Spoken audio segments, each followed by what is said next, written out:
On the 29th of August 1989, Commander Richard Abel, I.O., was requested to interview Commander Alan Hall, who led the first team of responding Foundation personnel into the town of North Access, Cornwall, after receiving a direct phone call to the response and dispatch office of the Site-34 outpost in the outskirts of London, approximately 1.3 hours south of the city. The interview took place at the Site-34 Investigation and Interview Lab on the 2nd of September 1989. I.O. began an initial line of questioning with Hall regarding the general nature of the radio signal as appearing to the outpost. Hall indicated that the outpost had received the signal on the main radar sweep at roughly 2,000 hours 3 days before the initial mission. Hall clarified that he had no teams dispatched at the time of the beacon and that this radio sweep signaling service by the outpost was for responders only and was not serviced by non-Foundation agents, leading him to believe that the contact was of anomalous origin. The call consisted of the sound of rushing water. Hall could not recall if any other background noises could be detected in the audio of the radio signal. Suspecting a computer error, Hall ended the signal prematurely and returned to attending work. At approximately 0800 hours the following day, the main line of the Site-34 outpost received a second signal, which was received by dispatcher David Schmidt, who indicated to Hall a similar peculiarity with the sound of rushing water. Schmidt indicated in subsequent interviews that he was unaware of any distinct voices or background noise. Hall instructed Schmidt to triangulate the signal, which was narrowed to the general area of North Access, Cornwall. Once a location had been determined, the signal was terminated. Hall stated that he did not believe that there were any changes in the content of the signal by the time of the termination. I.O. inquired as to why the investigation was not perused immediately after the second beacon. Hall stated that under normal procedure, a non-Foundation beacon is not sufficient to warrant an investigation, but that the audio being transmitted by the signal showed abnormal background radiation consistent with unstable weak Hume fields.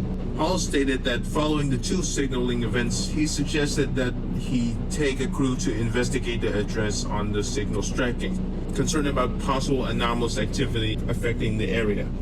Hall assembled a team consisting of Schmidt, dispatcher, Amy Wheatstone, containment investigator, Ron Schultz, NTF, and Roderick Grimsky, technical analysis. The five drove a standard Foundation response vehicle and left the facility at 2,000 hours. Hall reported that because of the size of North Access, the town was not listed on standard maps and had to be located using Foundation estimation prior to departure.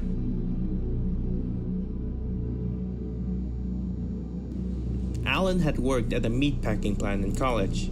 He hadn't minded it much, actually. Most of what he did was a lot of slicing and butchering, and when you really came down to it, that wasn't a terrible way to make a little over minimum wage per hour. What had bothered him was the smell. The meat was killed and skinned next door, and he'd cut them up fresh in the fridge and hang the carcasses up on the hooks to drip. It was a bloody, fresh kind of smell at first, and the meat they actually packaged was relatively fresh, save for a little of that. And all things considered, he could work with the bloody smell. The smell that bothered him came from the disposed part he pulled out with a gloved hand and threw into buckets to his left or right. Entrails, organs, a stomach here, a heart there. The biology part of the job wasn't really something that they taught them in training. What he pulled out was relatively nondescript, without definition, an all-encompassing substance of bloody, homogeneous gore. Slice and dice, motherfucker. Open the stomach and out with the guts, like carving a pumpkin. All the nondescript entrails went into the nondescript plastic trash bin. He dreaded when it would get full once or twice a shift, and then the time would come and he would push it on his squeaky wheels over to the grinder. Dump it in, let the machine roar and cough at bits of bone and flesh, and then out would come the pink paste like a bloated, infected finger. A tube of pink shit interlaced with hair and bone between crushed flesh. God knows what they did with it, but that would smell. Shit from the entrails, piss from the bladder, blood from everything the fuck else. Another breed of nondescript and homogeneous gore. And so on that warm August evening, as Alan drove the team into North Access, he denied smelling it at first because he thought truly that he'd never smelled it again. But it was there. And when they got closer, it got stronger. Hall stated that approximately half a mile from the outskirts of town, Wheatstone inquired to him about the increasing smell permeating the vicinity, to which Hall responded, quote, "Oh, sweet Jesus, it's bodies." Should we, I don't know, call for backup or something? Asked David from 2 seats back. The van bounced over a pothole, and Alan could hear Amy in the passenger seat suck in a quick breath of fear. "Not yet," said Alan. "I might be wrong, Ron. You've seen some shit. What do you think?" "It's something rotting, yeah," answered the task force agent sitting directly behind him. He sounded harrowed, but certain. "It has to be." Alan nodded silently, anxiety gnawing at his stomach. The 5 of them sat in silence. Suddenly, he wished more than anything that he'd waited until morning for this. The van's brights illuminated the road directly in front of them, flanked by sparse trees and farmland on either side. The road was deserted. "How many fucking bodies does it take to smell like that?" whispered Roderick from the far back of the van. And he heard it and almost wished he hadn't, because that was exactly the thought that was churning his insides. How many cows did he have to butcher before the grinder meat happened? 2? 3? And that was relatively fragrant to start with. How many fucking bodies did it take to smell it before they even entered the town? I don't know, he responded, because he didn't, and he was scared. "Oh my God," exhaled Amy. "Oh my God, Alan." He slammed on the brakes just in time to bring the van to a screeching halt in front of a large, low shape resting on the road. Illuminated by the headlights, Alan was initially terrified because of the sight of fur he remembered. Briefly, the parade of cowhides, the matted sight of hair and blood. It was a dead horse, and it was rotting.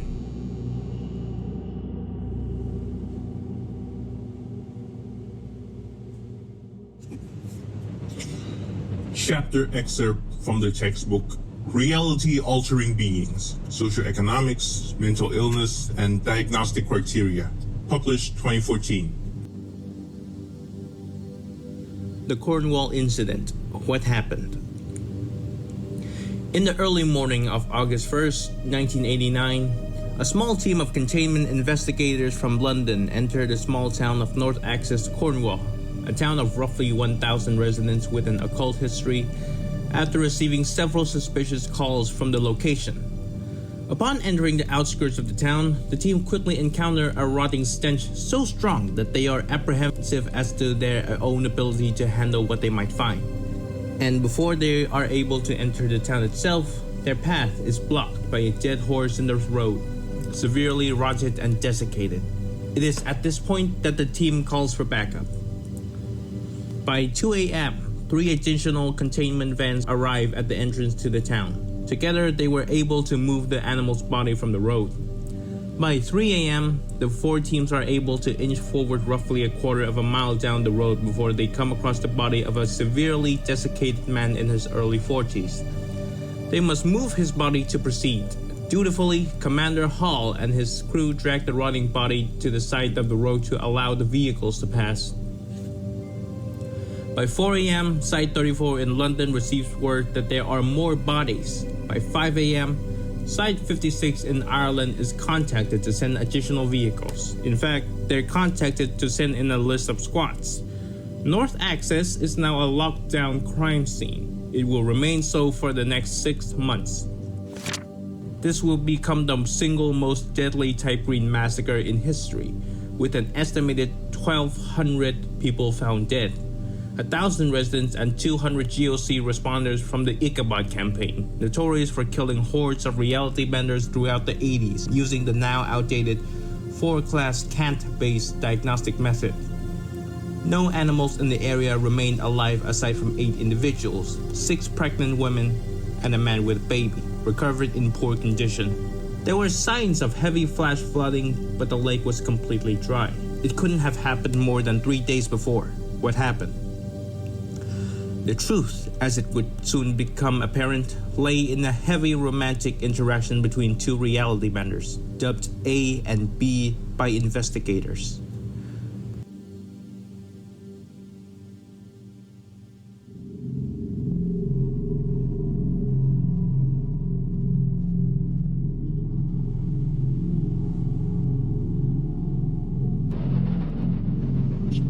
Frog in a boiling pot. 99% of type greens undergo the following sequence of psychological changes as their powers progress. Phase 1. Denial. The subject refuses to acknowledge their ability to warp reality. The type green will attempt to rationalize away their abilities by various means. In some cases, the type green will end here. Their ability will be self-suppressed and they will not proceed. However, most then proceed to Phase 2, experimentation. The subject acknowledges their abilities and begin to test the limits of their powers. In general, type greens tend to experiment in one of two patterns, slowly, methodically, and carefully, advancing a small amount at a time or in a small number of sudden jumps. In any case, the subject will generally remain in this mode for some time before proceeding to Phase 3, stability. The subject reaches the limit of their powers and determines the boundaries of their abilities. The type green achieves control over their reality shifts and can manipulate them as necessary. More importantly, they can choose not to utilize their abilities if needed. Phase 3 is usually characterized by attempts to live a normal life. The subject will continue in normal routines and, aside from necessary precautions to prevent losing control, will utilize their abilities only in private and only in a manner that will not harm others. These type greens may be classified as threat level 1. Monitor, do not engage, but should be monitored closely due to the risks of proceeding to Phase 4. Phase 4, the Child God. Sadly, the majority of type greens will eventually progress to Phase 4. During this phase, the reality bender becomes obsessed with the power it possesses and will attempt to utilize it for personal gain at the cost of others. This phase is marked by reduced empathy for other humans, inability to accept personal faults, and increased megalomania. Although warning signs are numerous, the key aspect of a Phase 4 is the use of their abilities to manipulate other humans. Teenage and young adult type greens will typically use their abilities for sexual purposes. Physics Division Field Manual 13, Special Circumstances, Humanoid Threat Entities, published 1984.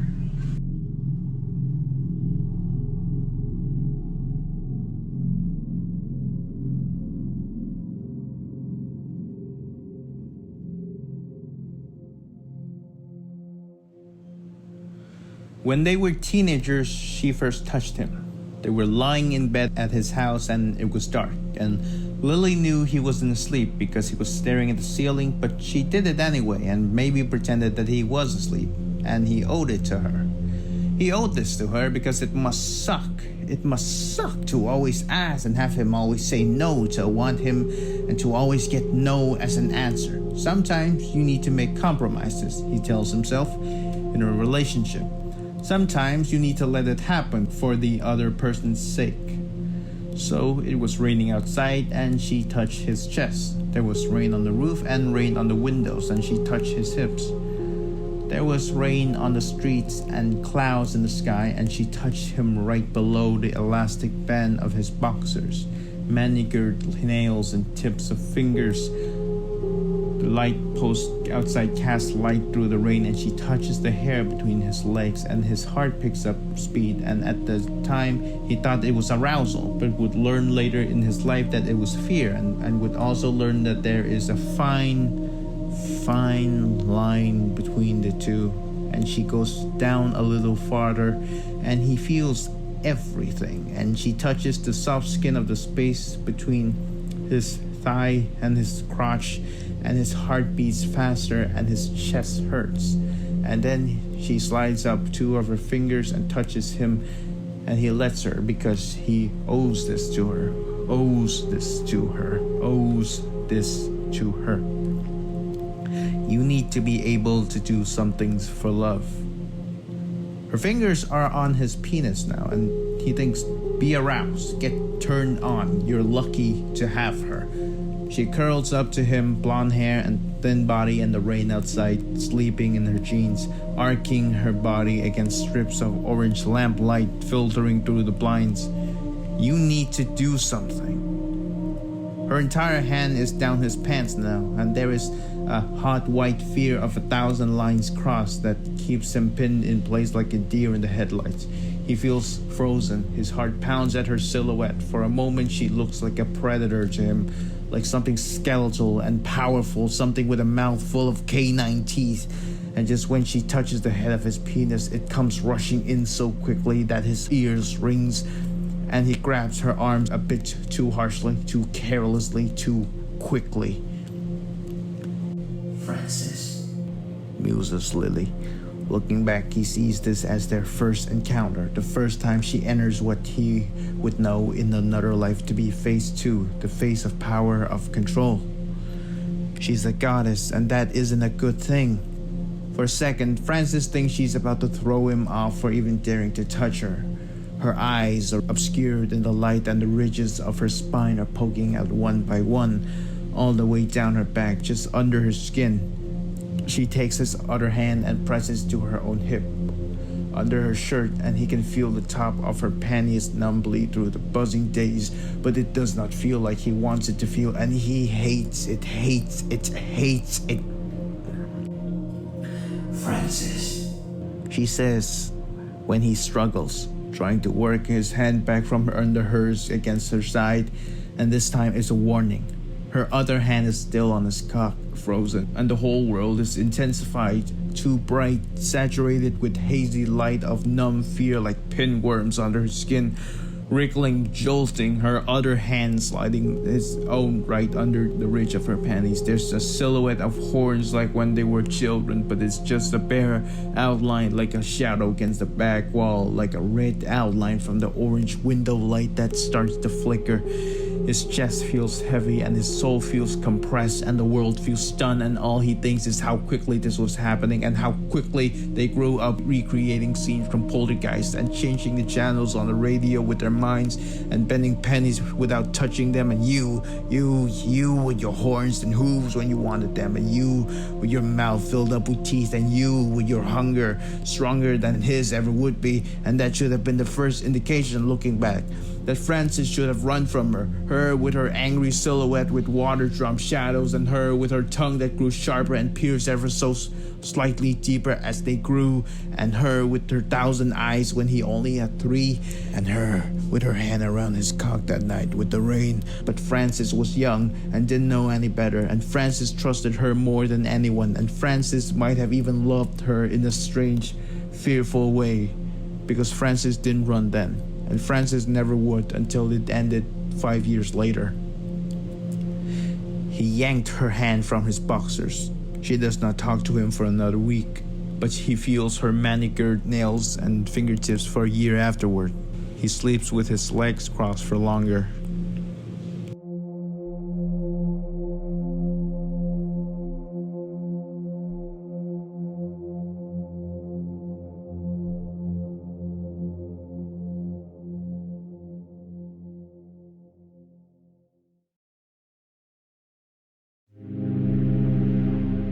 Item number SCP-4231. Object Class Euclid.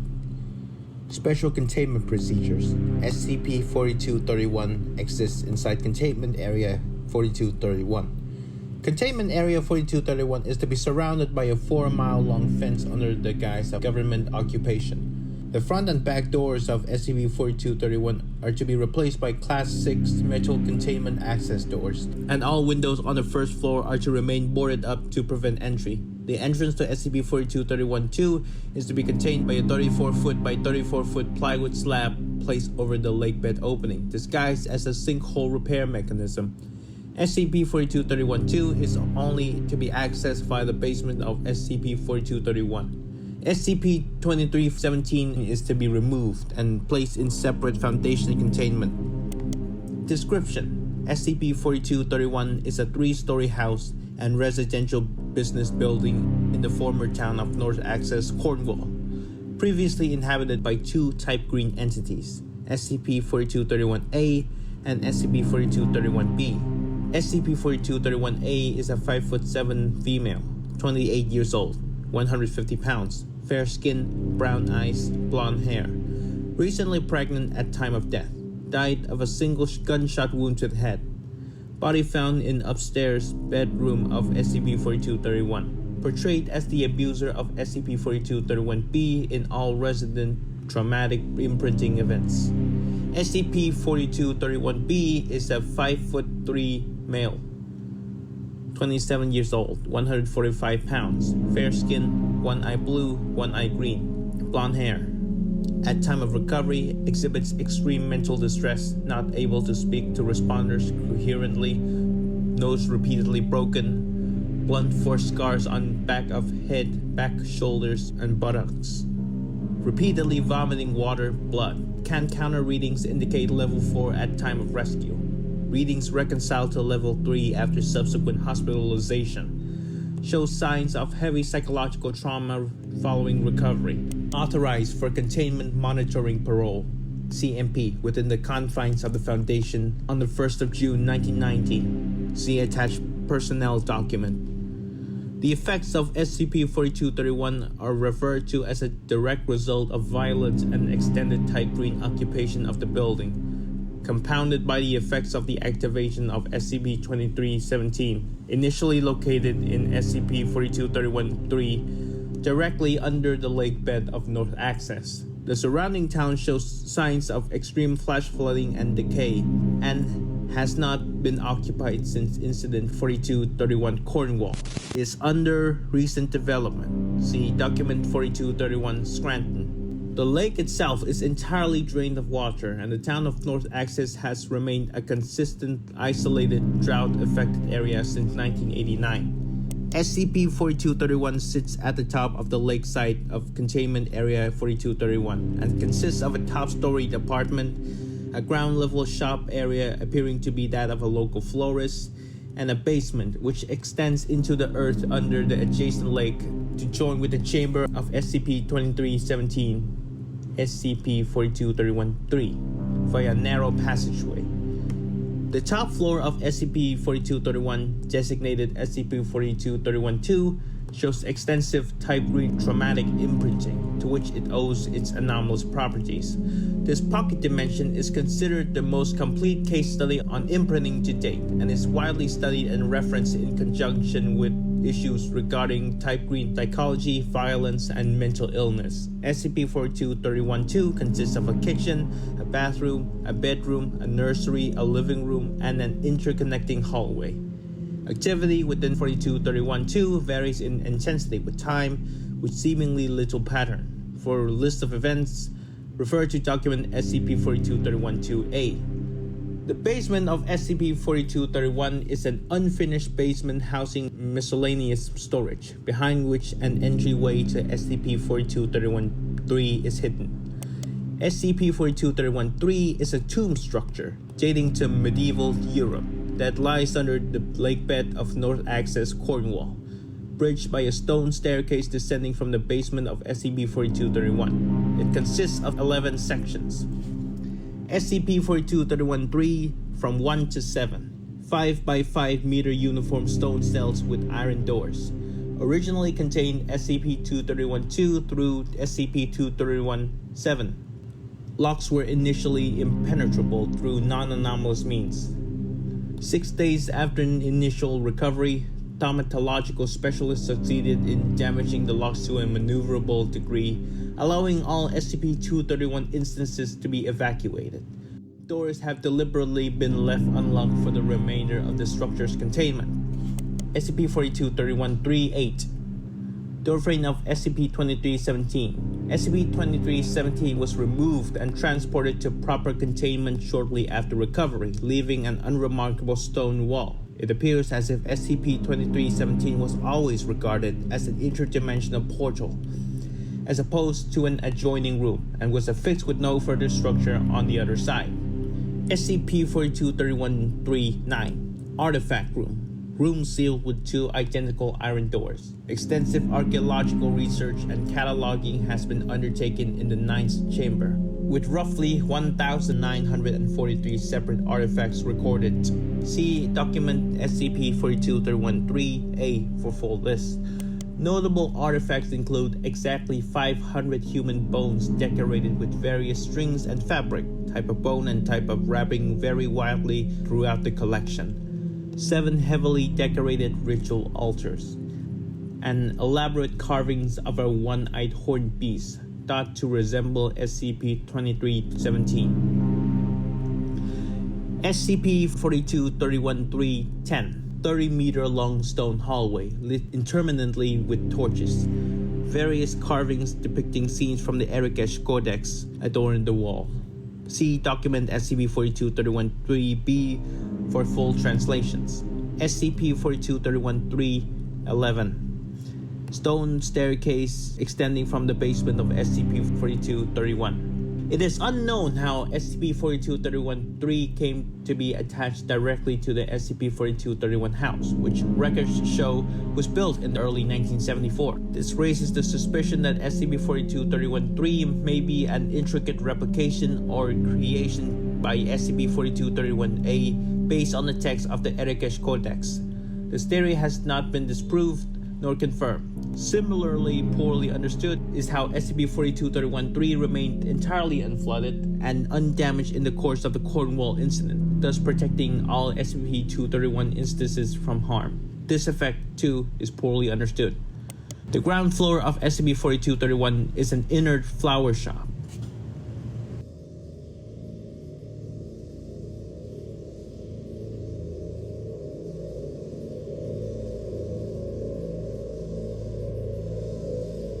Binding Prayer, as translated from page 274 of the Erikesh Codex. In a life before now, I was a powerful beast enslaved to a village, for whom I pulled carts of grain. I was fed and housed and walked among men, but it was but for a creature speaking their tongue, for which I grew dissatisfied. One night I broke free from my restraint and found myself running wildly in the forest, and the forest did bend around me. My feet were hailed and my body thunder. I bought desolation for which I felt nothing, and the earth enabled me with submission. I ran for 7 days and 7 nights, for which time I brought plague on what I did perceive. They called me Flim, web spinner, the torn asunder. On the 7th night I was reckless with fatigue, and the world did not bend for me. I fell down a steep valley into the river Green, having struck my neck on a boulder. The holy river drowned me in starlight and boiled the flesh from my bones. No creature came for me, for there was no creatures of my kind. The river delivered me. Oh, how much agony I was in. My broken neck came to rest on the bank of a stream running through a farmer's field, who was grazing his cattle. He said unto me, I am not Kethler, but I will save you as you will save me. He read a holy passage of the Green and carved into my broken neck words of forgiveness, then wrapped it in cloth and twine. I protected his family for 4 generations. Spirit nor creature dared challenge me. The 4th generation blessed me and thanked me and delivered me unto the holy flame. Wildflowers did bloom in my ashes. My power returned to the earth, and I rested soundly. Mercy, mercy, mercy. Great is the red God who binds his angels to the waters. May heaven be merciful on my bones, until the Lord pulls upon my yoke once more.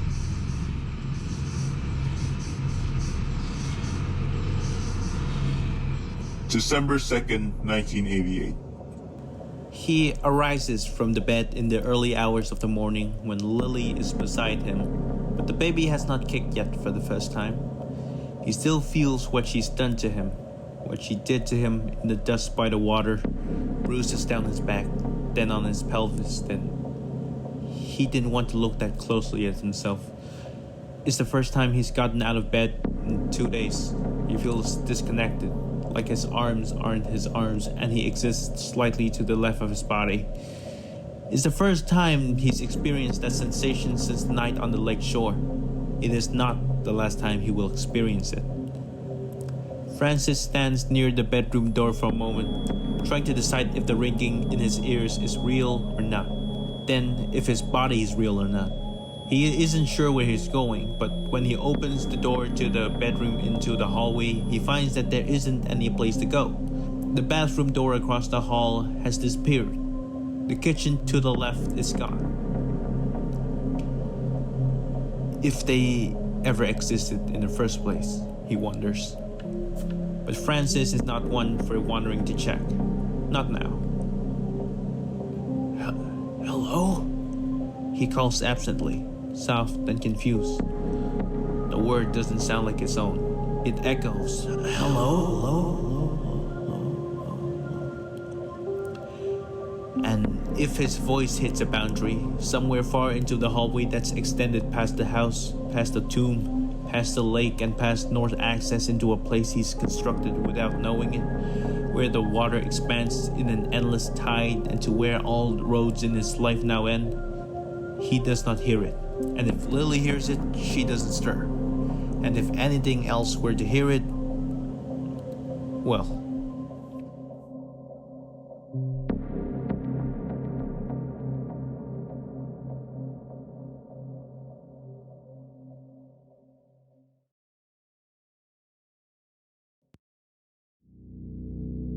Document SCP-4231-2A. Event type: auditory. SCP-4231-2 location: kitchen. Event description: argument lasting 2 minutes 34 seconds. Brief dispute concerning finances. Event type: auditory. Location: bathroom. Event description: passing insult lasting 3 seconds in a laughing tone. Event type: physical. Location: living room, fireplace. Event description: papers appearing to be some form of college schoolwork materialized along with fire in the hearth. Burns for approximately 3 hours before burning out. Event type: auditory. Location: bedroom. Event description: passing comment lasting 10 seconds. Regards, B's weight in conjunction to the relationship between A and B. Event type: auditory, physical. Location: kitchen. Argument lasting approximately 10 minutes 24 seconds. Culminates in several comments from A regarding B's apparent undesirability to both outside romantic and platonic interests alike. Imprint ends with bedroom door slamming shut. Event type: auditory, physical. Location: kitchen. Event description: 5-second apparition of a plate materializing, then smashing against the northern counter. Event type: auditory. Location: bathroom. Event description: 1 hour 14-minute argument of A insisting B tell her the truth. Event type: physical. Location: bedroom. Event description: blood spotting appears on the left side of the bed. Manifests for an average of 19 minutes at a time. Event type: physical. Location: bathroom. Event description: corpse of a severely mutilated adult female Maine Coon cat materializes, hung from the shower curtain rod. Cat rides for approximately 3 minutes 23 seconds before ceasing vital signs. Cat remains hanging from rod for approximately 43 hours 21 minutes before dematerializing. Event type: physical. Location: hallway. Event description: hallway extends indefinitely on either end. Manifests in night hours only for an average of 10 hours 34 minutes. Event type: physical. Location: entirety of SCP-4231-2 structure. Entire SCP-4231-2 structure begins to replicate continuously upward in a repeating pattern. End of hallway will attach with entryway leading from ground floor of SCP-4231 upwards, etc. Replicates continuously for approximately 80 hours before the effect ends. Event type: physical. Location: bedroom window, followed by entire SCP-4231 structure. Event description. Initial event scene from bedroom window. Two figures, A and B, are seen on the beach below SCP-4231. Figures walk along shoreline for 12 minutes, 17 seconds before sitting down on a rocky portion of the shore, with A sitting to the left of B. Figures talk for 5 minutes, 20 seconds before A begins kissing B. B appears receptive. A positions herself on her side, facing B. A places one hand on the right hip of B. A reaches for the waistline of B. B pulls backward and speaks to A. A responds and undoes B's belt. B appears to laugh and speak to A, to which A responds seriously. A undoes the belt of B. B attempts to unbuckle the belt, which figure A. A places left leg over the legs of B in a straddling position. B is forcefully pushed onto the rock. B was in an airport in Tucson, Arizona in 1995 on a layover and was about to leave the bar when he spotted an episode of Law and Order playing on the shitty overhead TV. The man in the episode claimed he had been sexually abused. B was certain that certain events that occurred to B were in conjunction with sex, and that sex simply hurt in the way that it hurt for him. It had not occurred to B until the Law and Order episode playing on the shitty airport TV that certain factors affecting his mental health following being abused for 7 years by his high school sweetheart were connected to said events. Because he was not entirely sure that he hated A for what she had done. Sometimes B still loved A, because A had insisted that she was doing certain things to B for his own good. And that now B had no one, and when he had been with A, he had had someone. And it hadn't always been bad, so the TV in Tucson made him start thinking about what could have been possible. It occurred to B that perhaps he had been genuinely mistreated, and more importantly, that perhaps he had been raped. It also briefly occurred to him that the containment crew examining the house he had lived in for 7 years in close contact with her had seen this event that he so desperately wanted to forget play out in extreme details hundreds, maybe thousands of times. And that he felt terribly ashamed and embarrassed about others knowing, because although he was called B in the containment procedures, he was still called in once a year without fail to be tested and badgered about his experiences in the house in the name of science, and that he would really rather not discuss the things A had done to him at all, and wish he could leave the foundation and get a job at Walmart somewhere. But that being said, B wasn't entirely sure that A had mistreated him at all, because B wasn't one to open up with many people and therefore had not experienced of tremendous numbers of things, good or bad. The next time B woke up with the marks A had made on his body in 1989 renewed in fresh blood on his body in 1995, he considered that perhaps there was a reason his powers acted out the things he felt in the way they did, and he felt a little relief. He also felt terrified, but that aside, when A rises from B, SCP-4231 fills entirely with water over the course of 79 hours before dematerializing.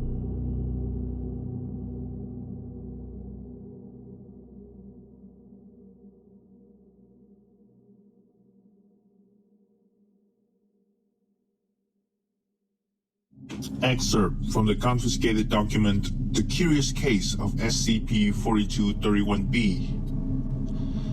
And then, of course, there is B. The Foundation never seems to know exactly what to do with B, the placid-type green who trapped himself at the top of the Montauk house with his newborn child to escape the ritual floods. He sits in a gray area between something containable and an innocent bystander caught up in something he could not control. B, upon interviewing, is not aware of SCP-231 or SCP-2317 or, quite frankly, even SCP-4231. The reality construct he has accidentally created to escape the abuse inflicted by his closest childhood friend. When the initial teams reach SCP-4231 at Chase and Shores, they run B down through miles and miles of repeated passageways and winding corridors stretching from the roof of SCP-4231. and he simply expands it further. When the team find that they are no longer able to contact base in North Access, they smoke him out with sleeping gas and drag him back to the world of the living. There's debate among the teams on the ground whether or not he should be handcuffed onto the stretcher they hold him on. This is the first debate of many. The problem would be is that he is something that, according to the norms surrounding Type Greens at the time, he should not be traumatized. It's evident as soon as they get him on the ground. Here is a Class 3 Type Green with PTSD and extreme dissociative symptoms so severe they manifest in recreating his own trauma in painfully evident symptoms. B vomits filthy water originating from the flood he attempted to escape. He wakes up from nightmares with bruises and cuts in very specific places on his body. His dissociative episodes cause mild spatial abnormalities in his surroundings. Certain traits about B become more solidified as time goes on, when he goes about adapting an entirely different personality to combat the trauma. The new B is eccentric, flamboyant, even bordering on inflammatory towards others. The deep mental distress and accompanying physical illness that keeps him bedridden in the 2 weeks immediately following his extraction from SCP-4231 disappear. The new B knows nothing, or at least appears to know very little, about what has transpired to put him in this situation. He no longer inquiries about the child, or about A, or the town of North Access where he has lived all his life. The signs of body dysphoria stemming from the Montauk procedure are either gone or deeply hidden. But the nightmares, the flashbacks, and the dissociative episodes, along with their accompanying reality-bending Freudian slips, persist. In fact, the new B seems to embrace certain aspects of his inability to control himself as well as he did before the Cornwall incident.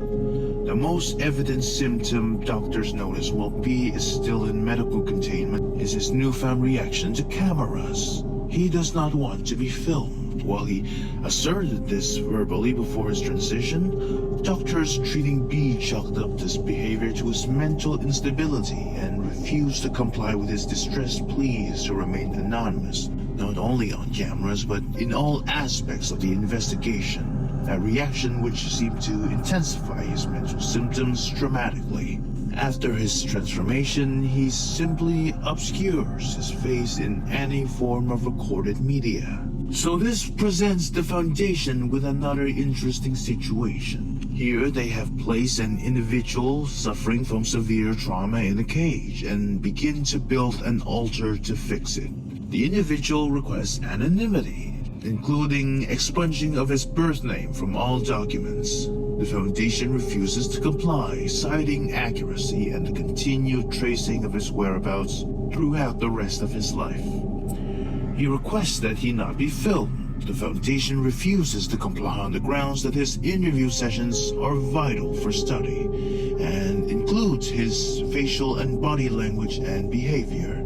He requests that the Foundation stop probing for more information regarding the violence and abuse leading up to the Cornwall incident, including information regarding A, SCP-231, SCP-2317, or SCP-4231, as much of his experience is highly distressing to him and or has been forgotten or forcefully blocked out during his mistreatment, and some of it he was never made aware of at all.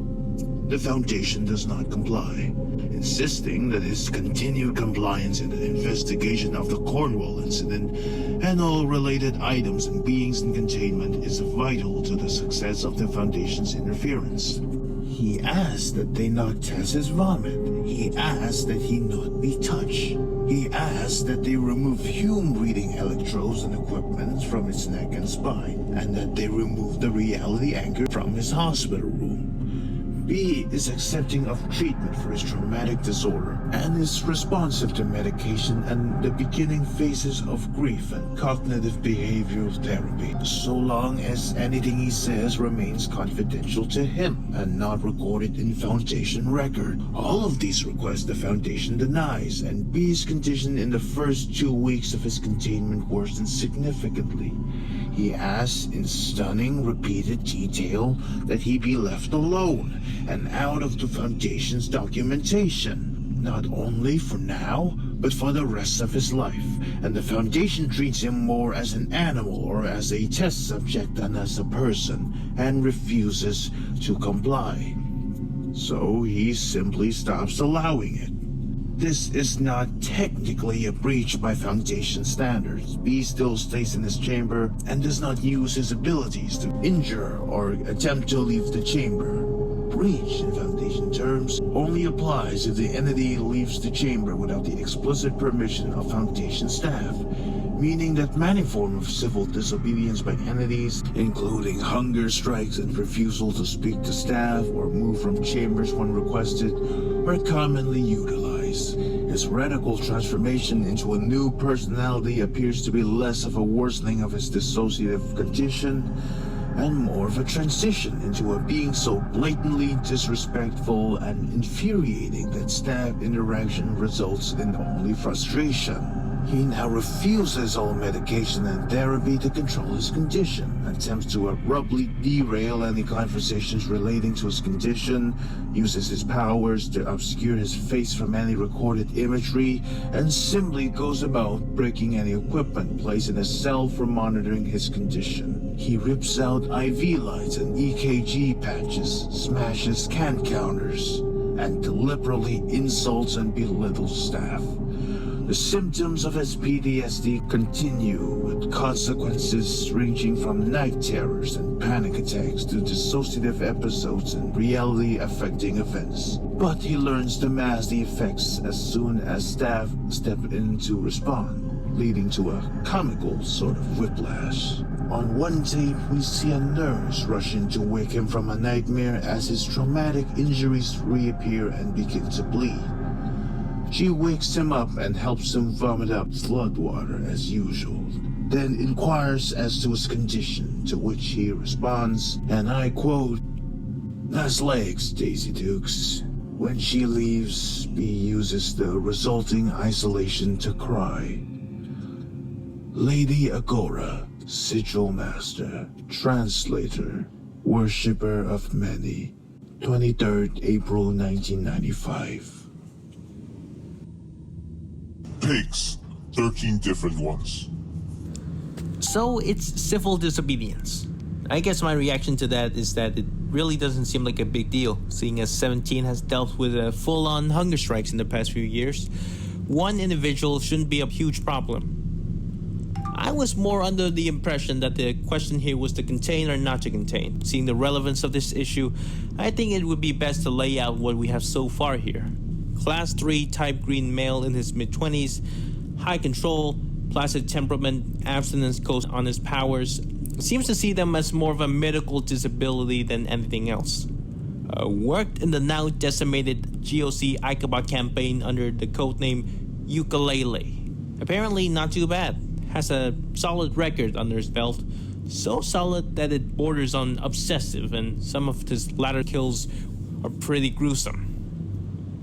Was in an abusive relationship with another type green, SCP-4231A or SCP-2311, depending on who you ask at the moment, for the past 7 years. Unclear as to who the abuser was currently, due to the inherent abusive nature of many type greens in general. More info to come on that. Murdered SCP-2311 soon after she gave birth to their child, who was taken from SCP-4231B's custody at the scene. Birth apparently coincided with the Cornwall incident. Was pursued by task force for roughly 24 hours, but had been running from the scene for longer. Deeply disturbed. They're saying PTSD right now with some heavily dissociative symptoms. Reality bending powers coincide with flashbacks and psychological symptoms when they occur. Problems sleeping, problems talking, problems remembering things and remaining grounded. Pretty nasty stuff. Unclear as to who the abuser was currently, due to the inherent abusive nature of many type greens in general. This is blatantly wrong. We know that A was the abuser and the orchestrator of this entire goddamn shit show. And we have B's traumatic imprints on the upstairs apartment to account for that, as well as his testimonies. I don't trust his testimonies. He killed the other one, didn't he? He could have just as easily orchestrated this entire thing as a cover-up, including the traumatic imprinting. Look at the evidence. If he worked on Ichabod for so many years, he's probably seen every type of imprinting in the book, and probably knows how to make a damn convincing one. This whole sudden personality change doesn't bode well with his playing the victim either. And why else would he be running away? And 8 already brought up the gruesome killings towards the end of his duration at this insurgency. I don't think he's placid. I think he's playing us like a fiddle. If he was playing with us, we'd know by now. His canned fingerprints would be through the roof, and we'd be dead. There's certainly a lot going on here, but my most pressing question is regarding Montauk itself. If A was the abuser, she would also have to be the conductor of the Montauk procedure, not only on B, but on SCP-4312 through SCP-4317. There's the very important point of how she managed impregnating those women without the aid of SCP-4231B, and if he was involved, that destroys his story of having no knowledge that the procedure was taking place, and in conjunction his story of abuse. Genital and body modifications aren't uncommon in type greens, especially in those suffering from bodily dysmorphia or dysphoria. As for the sexual abuse of B, this isn't surprising to me either, especially if B was coerced or wrongfully forced to consent under the threat of violence. Do we have an autopsy of A's body yet? Scranton is doing it. When he's done, we also need to discuss if we'll release the body to B or let Robert's anchor team take it. So B has no control over his partner as well as no control over his child? Are we just not going to give him any sense of closure at all? That circles back to the contain or not contain concern. If he's to be contained, then we have every right to put his child in better hands permanently, and in conjunction can do with the body what we wish. We also can't ignore that B is a murderer who killed A. Would we give a murderer rights to his child, or to his wife's body, or to closure at all? As for his mental changes, he seems very mentally ill to me, which is furthering the case for containment for both his safety and the safety of others regarding his role at Cornwall. He should absolutely have the right to closure in my eyes. Hi everyone. I see that you've been busy with this issue. There's a lot to unpack here, and with the cleanup only 2 weeks in progress, I'm confident there will be more information to come. The issues concerning B's right to closure, as well as his rights to testify for himself and refuse or consent to various testing procedures, are issues for the Ethics Committee. I propose the Council meet to discuss solely the handling of the containment situation with SCP-4231 and all its various assets. For now, SCP-2312 through SCP-2317 are being held at Site-17 high-security holding cells alongside SCP-4231-B. The child seems to be relatively normal and is being held in a lower security holding situation with various accommodations for her extremely young age. Alternative solutions about adoption in the Cornwall area are up for consideration in the meantime. Remember to proceed as carefully as possible with issues pertaining to the Montauk procedure, the details of which are currently being extracted from the Erikesh Codex and line up with new evidence being extracted from the SCP-4231 archaeological dig. The containment for SCP-4231-B remains at basic medical monitoring for the time being. Testing will resume when decisions on his mental health, involvement, threat level, and rights are made. I suspect a more pressing concern regards the Montauk ritual and the apparent consequences that will have. B is the least of our worries at the moment. We are running out of time. I will send out the conference meeting times shortly. Cheers, 051.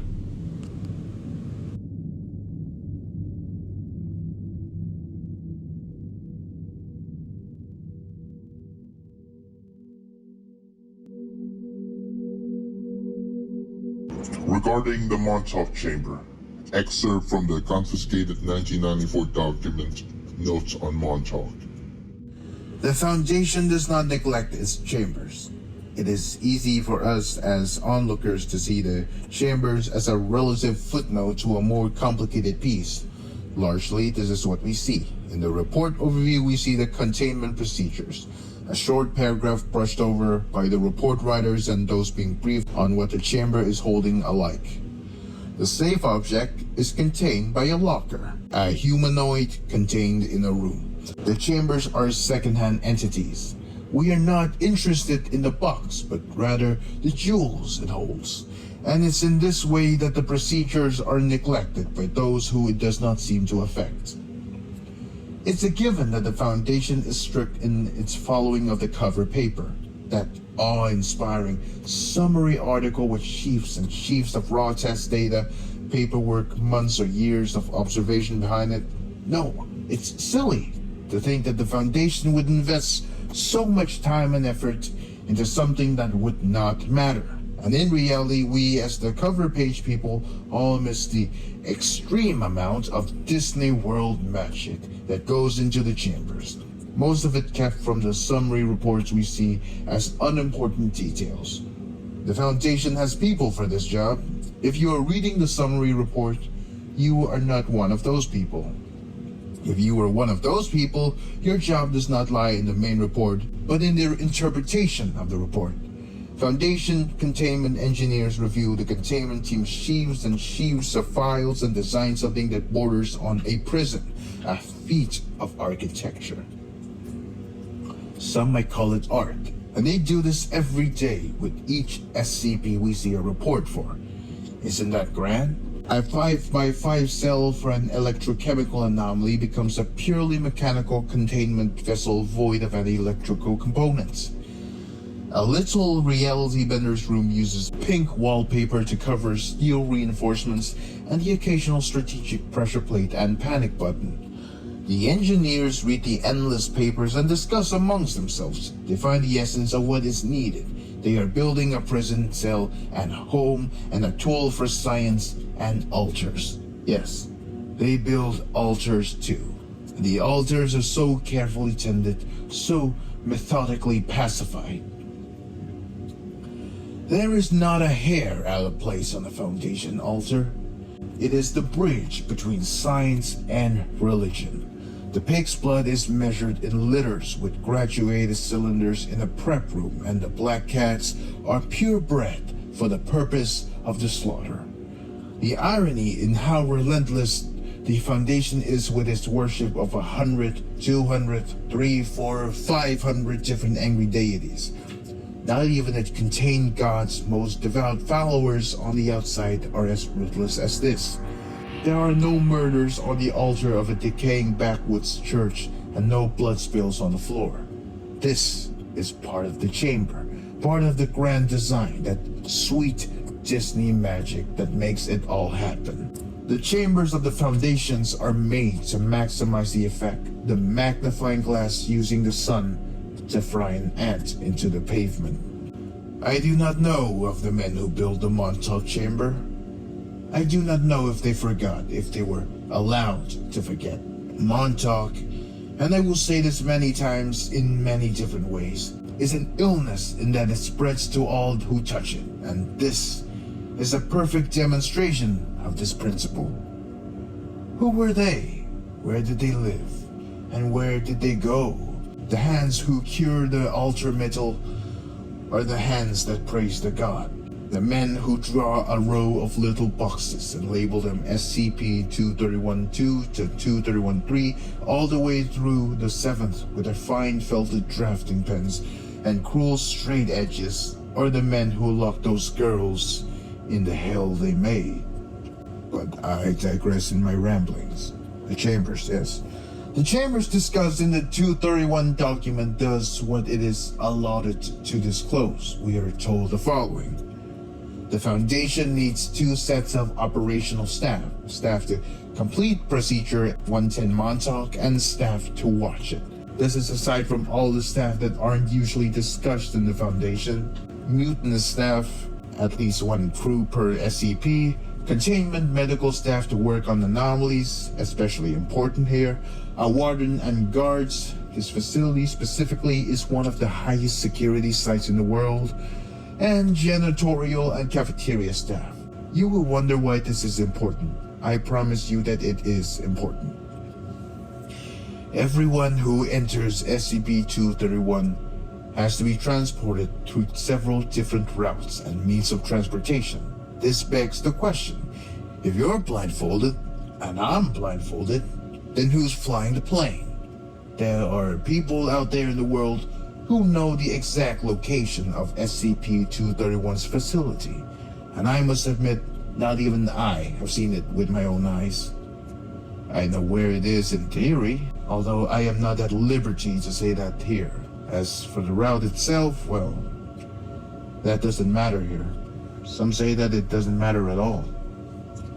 The personnel who are in the observation booth wear full body protective covering that obscures not only their face, but also their voice. It's implied that even menial staff on site must wear this clothing.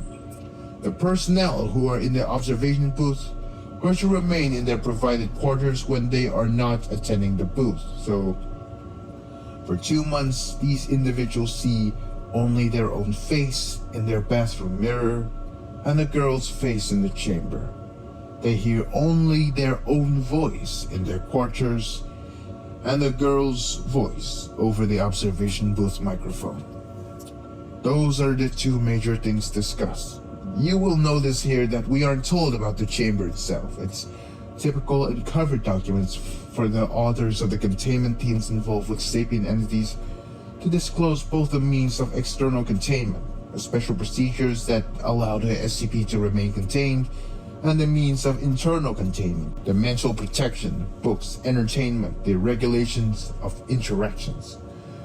We are given vague external containment methods and nothing else, so we're left to speculate, that is, unless you've heard the stories or done some slightly illegal digging in the archive site in Quebec. You would be surprised what the Foundation keeps around in those low-security archive sites. The chamber of SCP-231 is a concrete monstrosity in an undisclosed desert. It's entirely subterranean, but boasts a maze-like array of hallways and dead ends to reach the real containment site at all. Not surprising in modern Foundation terms, I know, but very innovative for when the site was constructed in late 1989. You may be wondering how they managed to build it so quickly, and the answer lies in the fact that the site being erected in that plot of land at the time was a small safe-class site, which was quickly readapted to the Keter arrangements after the famed Cornwall incident. So the layout of SCP-231's containment is unusual, even outside the norm of unusual. There are abandoned lockers in dead-end hallways, empty rooms with eternally pending designations, lights that are never turned on. Think a cave. A long, winding, claustrophobic cave. At the heart of the building are the chambers and the dormitories. The chambers are a set of 7. Yes, 7, but only 6 are filled. Humanoid containment cells. They're made of concrete. There isn't much more that I could discern from what I was able to steal and from what I've heard through the grapevine, except that each chamber is neighbor to an investigation room for the purposes of the Montauk procedure. The one-way glass lies to the right of each chamber, with the next chamber on the right from that, and the adjoining room, etc. When the investigation team assigned to this SCP watches the procedure, they see it from the ground floor looking in, so the danger is only a sheet of glass away. I've heard conflicting reports over whether or not there are bars on the windows. On one hand, I suspect that they are. Generally, on larger sites, all ground-level observation booths are reinforced. On Site 17, for example, all windows have a carbon shield on top of the reinforced glass. But on Site 19, many ground-level containment booths are reinforced with metal bars. That being said, Site 19 is the older of the two, and has a history based in the Stalin era, complete with run-ins with the Russian government. But again, I digress. The history of these buildings is a subject for another essay altogether. What is vital to note about this setup is the focus on visibility. Visibility and what it causes are part of the core of the procedure, a hallmark of Montauk as an age-old religious rite. Could you see the procedure through the bars? Most likely, but would they risk it? Again, with the fixation on precision, the exactness of worship, I suspect there are no bars between the observers and the subject. In the observation booth, there are 5 personnel. It's not clear how the committee behind this containment decided on 5. So I would like to lay out a scene for you, dear reader, of what it's like to work on SCP-4231. You arrive at the site and they have you change into your new uniform before you leave it, upon which you are greeted by a member of support staff, also in suit, who then leads you through a shabby-looking disguised outpost under the ground. There's an elevator for the first 3 floors, and from there you must proceed on foot. How far down do you go? How long does it take? You see empty lockers, empty doors, remnants of a site that does not hold what it believes it holds, or of residual humanity. The way you are taken is nonsensical. You are not informed of how to behave, what your job is. They take you to your quarters and they hand you a booklet, and that booklet outlines your job for the next 2 months. The quarters have no internet or radio because access to local channels might hint to you as to which desert you currently reside in. Although you do have a TV attached to a single DVD player, it cannot connect to channels on the outside. They bring you food. You have a list of DVDs and books you may request, and this is what you may do when you are not working. You do not have a phone, but you have a bed. And you have a bathroom with a mirror. And before you leave each morning to watch a girl, you have your uniform that you wear, and it obscures your face and your voice. And everyone else also has their face and voice obscured. So the only face and voice you see in your 2 months there is the girl's and your own. And it's in this state that you see the Montauk procedure. Multiple times, over and over. And then you go back to your cell, your quarters, and you sit. After your 2 months are over, you are shipped back to the real world, and most likely that experience has changed you. Most likely, you are much different. Most likely, and this is the kicker, this is the thing that they fucked up with, you will never be the same. And this is what they call the Montauk procedure. It isn't about what happens in the chamber. The God doesn't care about that. What it cares about is that when you leave, you are not the same. And that is the essence of the procedure. It is torture for not only the girl, but also for yourself. Think about how many people go through. 2 months, 5 people per girl. So in the beginning, in 1989, that would be 30 people per 2-month period. 360 people per year, walking away with the red right hand of God on their shoulder. In less than 3 years, 1,000 people are changed. The will of a God is the control of the worshipper. And it's a funny thing, Montauk. Because what do? What does it mean to be controlled by fear? Do you cure yourself of it? Do you learn to live alongside it? Do you kill yourself? Do you strive to live? How do you free yourself from the Montauk procedure? How do you kill a god? I have been a sigil master my entire life.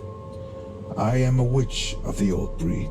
I have been taught many things about gods, and I have seen many in many forms. In 1967, when I was pregnant with my first and only child, I was approached on commission by the Foundation to decrypt the Erikesh Codex. This was not my first commission for a consult from them or a related agency, so I took the job and translated the best I could. The codex itself is a subject for yet another essay. The runes were old and strange. I recall it being very difficult. I finished the job shortly after my son was born. If I had known to what conclusion my translation of the work would lead, I'm not sure if I would have taken it. If I had known it would find its way into the hands of my son's childhood friend, if I had known what would happen to him, if I had not left him early, if I had taken him with me when I ran, if his father was still alive, if I had killed him as soon as I knew of his abilities, instead of raising him to never lift a finger in the face of danger to himself, what would be different? See how Montauk has spread to me, dear reader? See how this procedure operates? How many people see it and are changed, and how many are changed from seeing their loved ones change? How many people wake in the night, their fear feeding a hungry God? My biggest fear regarding the rituals of SCP-4231 is this, that it is not about the children and has never been. That the chains break when the Red God wants them to, when enough people are fearful. Signed, Lady Agora, Sigil Master, Translator, Worshipper of Many, February 28, 2004. A brief quote on the Ichabod campaign from someone many people want to kill. And people always ask me when I tell them this statistic that 99% of type greens will progress to stage 4 of their condition within their lifetime, what about the others? Or what about the 1% that don't? And that's the primary concern I'm seeking to address today. The Ichabod campaign is a hard thing to come to terms with for many people studying Hume theory behind the curtain. It's important to note when addressing these things that, contrary to popular belief, type greens were not prematurely killed until recently. For a long time, the industry standard was to only seek out type greens when they had caused something to draw attention to themselves to necessitate their being killed. The sudden disappearance of someone important, for example, or a string of murders with little causation attached, which would be completed with a chaotic and unorganized hunting mission usually described as a witch hunt. It wasn't until the development of Hume theory and subsequent primitive can counters in the late 1950s that it became possible to determine and quantify the disposition of power in certain individuals. And it wasn't until the Global Occult Coalition launched the Ichabod Extermination Campaign in the early 1970s that it became the norm to seek out and destroy these individuals as they came about into the world. The Ichabod campaign was a logical next step with the development of long-range and more accurate canned devices. I don't blame the industry for taking the turn, especially when it seemed like such a damn perfect solution to such a damaging problem. If you could prevent a type green from entering the Phase 4 power stage, you could also prevent the type green from entering the Phase 2 power stage and all the precarious testing of boundaries that came with it. Why wouldn't you? To outsiders, it would sound like something along the lines of genocide, but it was different behind the curtain where you could see the damaging effects these individuals could cause. Keyword could. It was this kind of thinking that kept the Foundation from immediately lashing out to shut down this campaign. We didn't agree with it, and we didn't condone it either. It would be a lie to say that we never initiated individual missions to kill certain individuals prematurely, but we never launched a movement on such a scale and with such force as Ichabod. And we didn't protest it either, because the thing about Ichabod was that it was effective. Ethical? Moral? Both are in the eye of the beholder, but damages caused by type greens of all power levels and abilities dropped dramatically in the 1970s onward, and we turned a blind eye to it.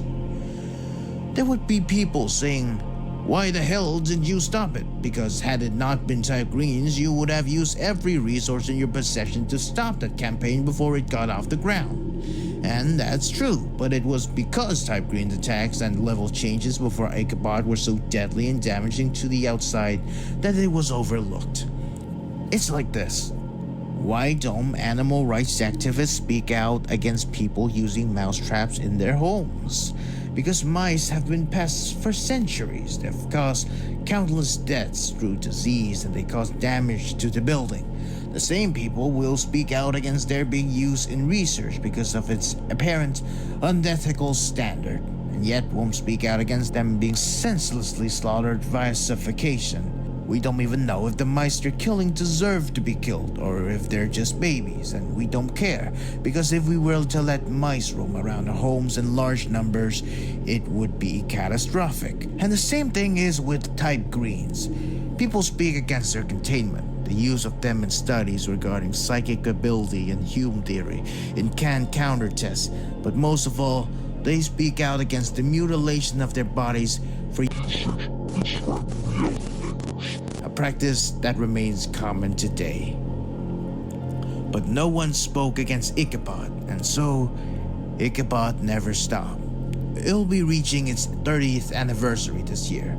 The average Ichabod agent has about 50 to 150 kills under their belt over the course of their career. The average Ichabod strike team can have anywhere from 300 to 500. The reality is that containing every Type Green would be impossible because Type Greens are more common than it's usually let on. The next question commonly asked is, then what about SCP-4231? What makes her so special? And the answer is that she's here for testing. She's here to make a better world, but she isn't special. The average lifespan of a Type Green is 19 years old because they most often begin transitioning to stage 4 at around 17. 239 was born in 2003 and has been in stage 3 for 4 years as of writing. Maybe she'll be part of the 1%, a perfect case study as to how containing and raising these children in an environment that gives them clear boundaries and expectations for them while allowing them a safe environment to explore their abilities has significant impact on how they develop as adults. Maybe she'll enter stage 4 and destroy us all. But for now, the statistics are startling. In its heyday in the 80s, the GOC's Ichabod campaign killed nearly 75% of all Type Greens. But regulations have tightened since then. The lifespan of a Type Green in the wild, referring to greens not being affected, tracked, or protected by a GOI, is around 19, around the same age that these individuals often induce their own demise by entering stage 4 of development. In the 1980s, the average lifespan was 8 years old, because this was the age that Ichabod often found and killed them. And we did nothing.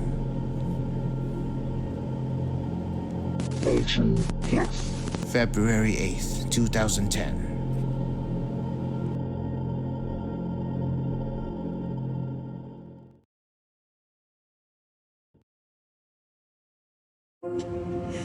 Greyhound. It's the mid-1980s, and he has just gotten the blood washed off his arm from the last mission, patched himself up, scheduled himself for another so he wouldn't have to go home, and he calls Lily like he always does, and there's something about the way she calls him a liar for the millionth time that breaks him. Maybe it was the stress, maybe it was the 6 months of solid missions, maybe it was the lack of sleep or the way his hands trembled, but he's Agent Ukulele, standing in the telephone booth at the bus station, and he starts crying while still on the phone, while she's still berating him for some stupid little mistake he made on a check he sent home. He's stupid, he's fat, and no one will ever love him like she does. He's so goddamn lucky to have her. He's permanently indebted to her for everything she does for him, and more than anything, he's a liar. His memories are wrong. There are things she did not say and things she did not do. In a week, this phone call would not exist because Francis is crazy. Yes, Francis is in the process of losing controls of his powers, and it's only a matter of time before they find out. And he'd better come home away from where they could find him. He'd better come home where she could keep an eye on him. He was dying.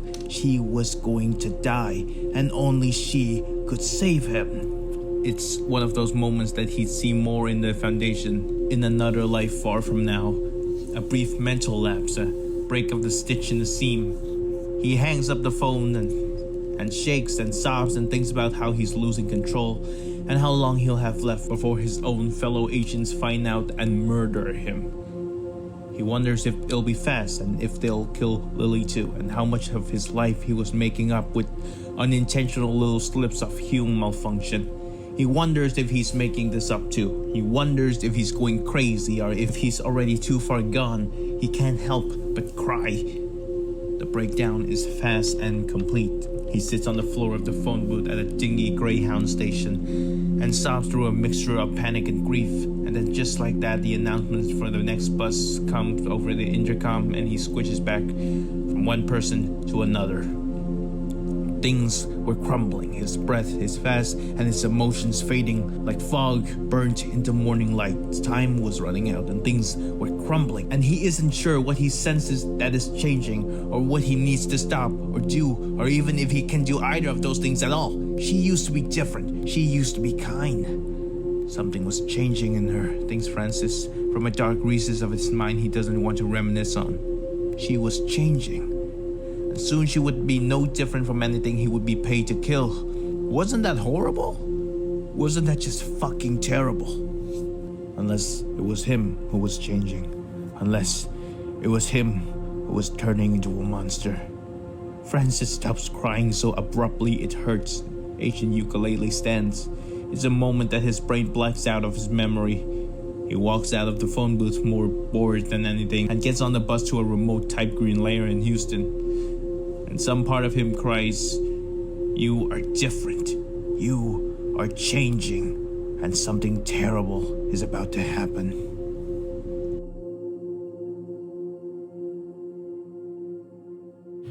Edge Undas. July 30th, 1989, 1,300 hours, undisclosed facility in Newcastle, England. Coda, as they were known, leans close to the screen, me bouncing intently. They were an exceptionally young Coda to take that rank. Head dispatcher and quartermaster was in a job that was taken lightly at the GOC, at the right hand of DC Alpine. It was a momentous role for even an experienced worker, but they were smart, this Coda. Exquisitely so. The best they could find on short notice. Maybe the best they could find, period. Not one for people, but had focus like a laser beam, stamina like a bull. Focus and stamina had not been the strong suits of the last Coda. It had been a gory end for him. The new Coda didn't like to think about that. They were here to do a job, and the job had not been kind to them lately. The individual sitting hunched over the broad computer bank spanning the length of the room could feel the winding down of the Cornwall mission in the strain of their back, in the tightness of their shoulder, in the bags under their eyes. They have been up for nearly 32 hours, but it's almost over, they tell themselves, in the tight fluorescent of the command room. Headphones blaring a harsh mix of radio feeds so bright and blunt that they know they'll feel the throbbing buzz in their ears for hours afterwards. It has to be almost over now. The last 9 months of Coda's work had gone approximately like this. It was a routine Hume check, and the agents in the squad had reported to them what they had found. Coda had told them to peruse the radiation. It had been mild and a quick in and out. They did not return. They sent out more teams. Those did not return. They dispatched further teams to investigate, tracked it to one single house and a lake beside it. And then suddenly, they did not return. This Coda had put all their eggs in one basket as they moved nearly 200 Ichabod campaign members, nearly half of their entire division, into the town of North Access over the course of the past 9 months. The threat had been escalating. The reality of the town was becoming increasingly unstable overall, but in particular, the state of the flower shop where agents went and did not return was disturbing to say the least. The last 30 minutes of Coda's work had gone approximately like this. They sent out a squad of 30 when the Hume levels dropped, suddenly and without warning. It's a weak spot they aren't expecting, and Coda practically screams into the headset to take the bombs and head out. Because goddammit, if they can pull this off, this whole thing will be over in half a minute. The squad leaders Coda is talking to directly report that there's some flash flooding from the rain, and they tell them to try to drive through it. The squad says they can't, so Coda tells them to walk. Some would question Coda's ethics regarding this part. Could the teams run away through the water fast enough to escape the impending explosion? Or any retaliation from the Type Green lair house within the building? It was hard to tell, but one reason Coda had been picked for this job was for their risk-taking. So this was a gamble they decided to take that night. The water is coming down harder. The bombs, 25 pounds each, 6 of them, fitted with a short-term reality-anchored device. Experimental. The goal was to rip through the outer field and blow up the house. The bombs are known for their ease of access, so the men hurried to set up the wires and batteries, and in a half hour, the water goes from being knee-deep to waist-deep. And the bombs are ready, and Coda can barely hear the commanders over the unending downpour. And this is when the new Coda makes their first mistake. They hesitate. They could have gotten the strike team out of there in 10 minutes if they needed to. They could have done 1,000 things differently if they knew what was about to happen. Men can swim in water, they thought. The water wouldn't be an issue, they assumed. The water was up to their chest now, they heard. But that wouldn't be a problem. That wouldn't be a problem. That wouldn't be a problem until it got hot. Very quickly. Once the bombs were set and being splashed with newfound waves, the water started getting hot. And it's a slow progression in which Coda finds that this is happening. The commanders say that it's unusually warm. Then they say that it's getting hot, like a sauna. And then they stop being so vocal about it because it stops being funny and Coda is left reeling, trying to find answers and suddenly getting none. The bombs do not detonate. The equipment was not made to be submerged. How funny is that? How incredibly coincidental. Intoxicatingly cruel that of course the equipment was not made to withstand a boiling flood. So Coda listens on their headset as 7 hours away, the water flooding the town of North Axis Cornwall comes to a sudden boil. They jump from keyboard to keyboard and over the next half an hour, every single agent they have access to the headset of goes offline one by one. And then the agents back at camp go offline one by one. And then all they could hear on any of the online headsets was the endless rush of rain. The recordings are somewhere. Coda has never listened to them, but they know that somewhere in the depths of the shallow GOC archives, they exist. They consist of what they assume to be roughly 2 hours of sounds of death, followed by 48 hours of Coda asking repeatedly for a response. There were a couple times they reached their search beyond their boundaries into the neighboring towns, onto some long-wave stations, accidentally giving out a homing signal redirected from half-functioning abandoned equipment in North Axis, to be picked up on not one, but 2 separate occasions by classified outposts in London. But they came back, and there was always nothing. And there continued to be nothing until the Foundation crews came, and the real mess had begun.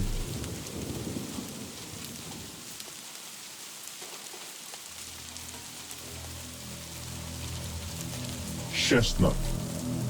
Chestnut had never felt such pain.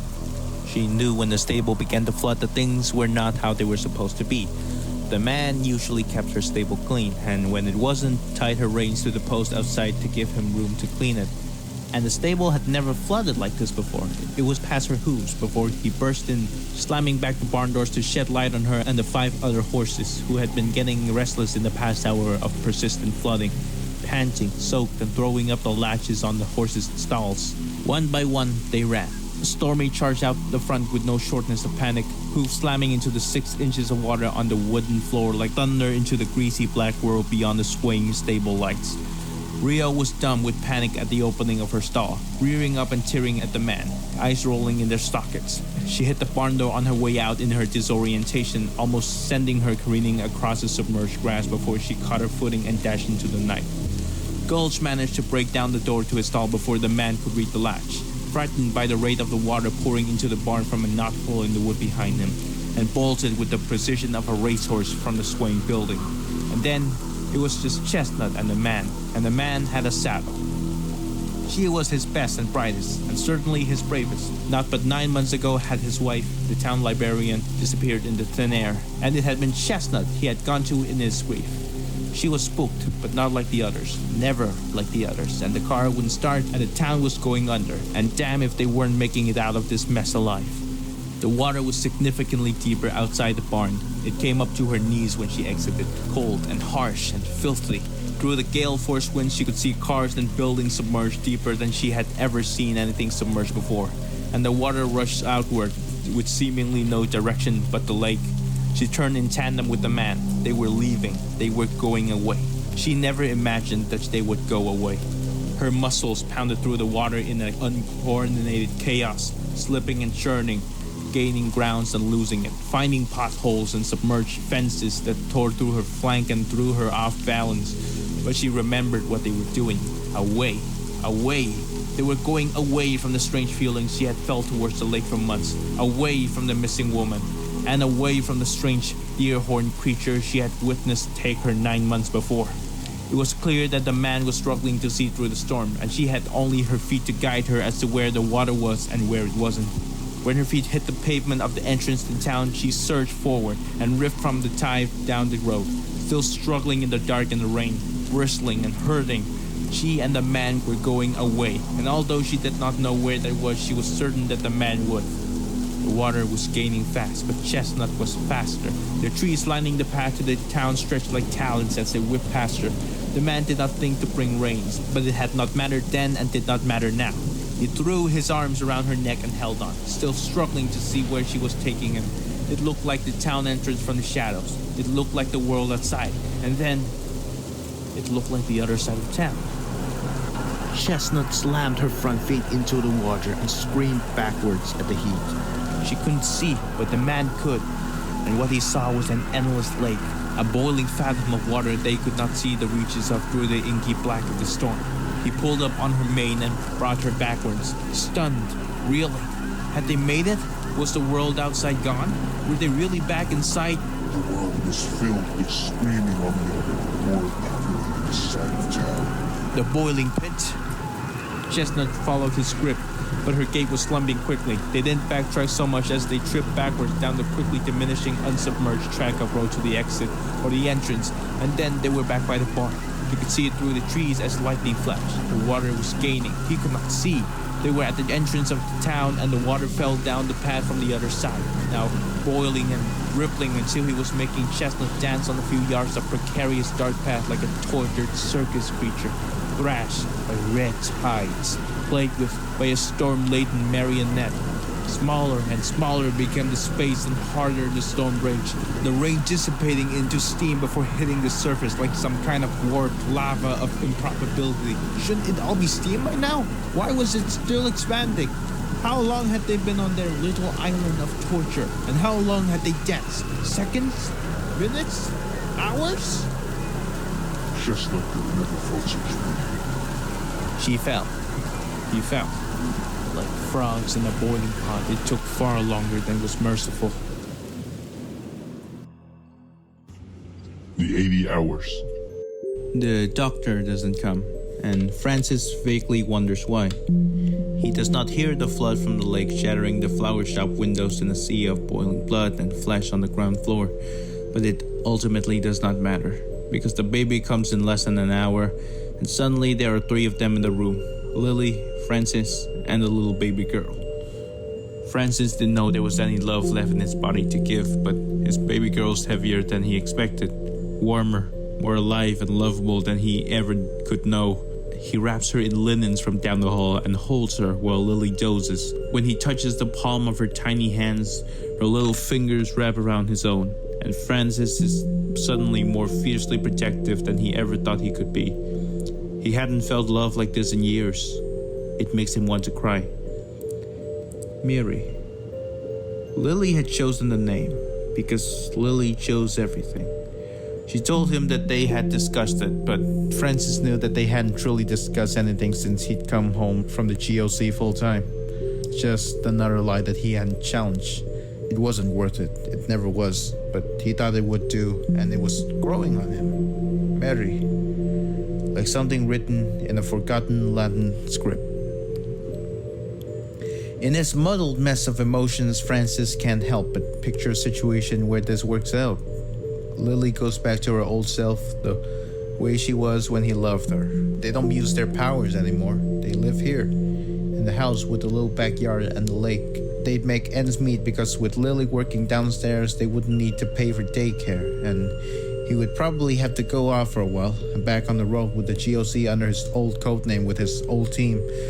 But he'd send the money home and it would all be worth it for the two of them. He's suddenly calling up numbers that he hadn't thought about in months. 1,000 euros for a class 4 type green if he can get it under a week. 500 euros if he can get it under a month. Up to 5,000 for a high-stakes hunt. Less if he hunted with a team. The earnings would be split between them. But he had something to come home for now, and something to live for. He was good at being an agent, and he would get better, and the stakes would get higher, and he would have to hunt alone eventually. Would have to go undercover or something, and really put everything he could on the line. But those missions could pay best of all. And if he earned enough, he could come home and see his little girl. Spend a month living as a normal person in a normal town with his gun and walkie-talkie stowed away. And if Mary was a type green too, like both of her parents were, well, they would make it work. She would be okay. There would be Christmases and birthdays, and all this mess between he and Lily would heal up and everything might be just fine after all, and they'd never talk about it again. Water under the bridge, little family unit, ice cream in the summer, swimming in the lake. It could work out, thought Francis, imagining a future where the rifle he'd slid under their bed for this moment was instead tucked away in the closet by the stairs, where he kept it while off duty, leaned against the back corner with the umbrellas like a prop in a gallows humor silent film. He'd waited in the kitchen until Lily had a customer in the flower shop downstairs before going to get it, and that had been a week ago now. Was he still sure that this was what he needed to do? Kill the mother of his child? Why? For vengeance? Because she was too far gone and had been for far too long? He didn't feel angry in the way he saw men murdering their wives on TV.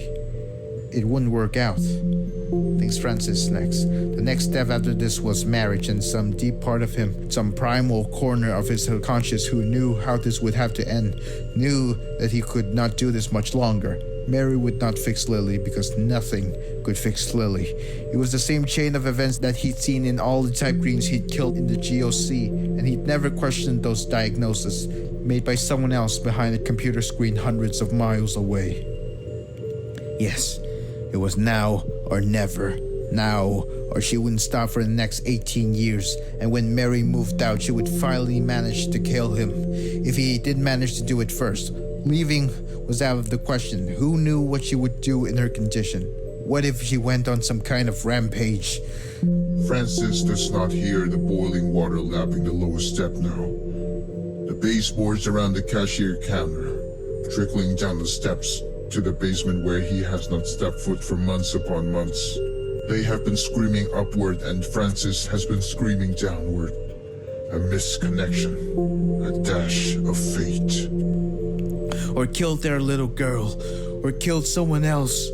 The GOC had been surrounding the outskirts of the town for weeks, and at night they go marching into the home where Francis sleeps that they call things like den and lair, and from the apartment Lily does not allow him to leave. He sees the same repeat of a clear fathomless sky with a lake below from the window in the bedroom, and all is right in his world. He has been so naive. Him, with all his experience with type greens, with being one himself. How could he have let this happen? She has killed 48 people by the time the Cornwall incident properly begins, and no one knows, inside or outside, exactly how she did it, or exactly where they went. No, he needed to do this. For himself, for his little girl, for Lily, to end her suffering. So here he is, as the boiling water rises at the first day of the rest of his life.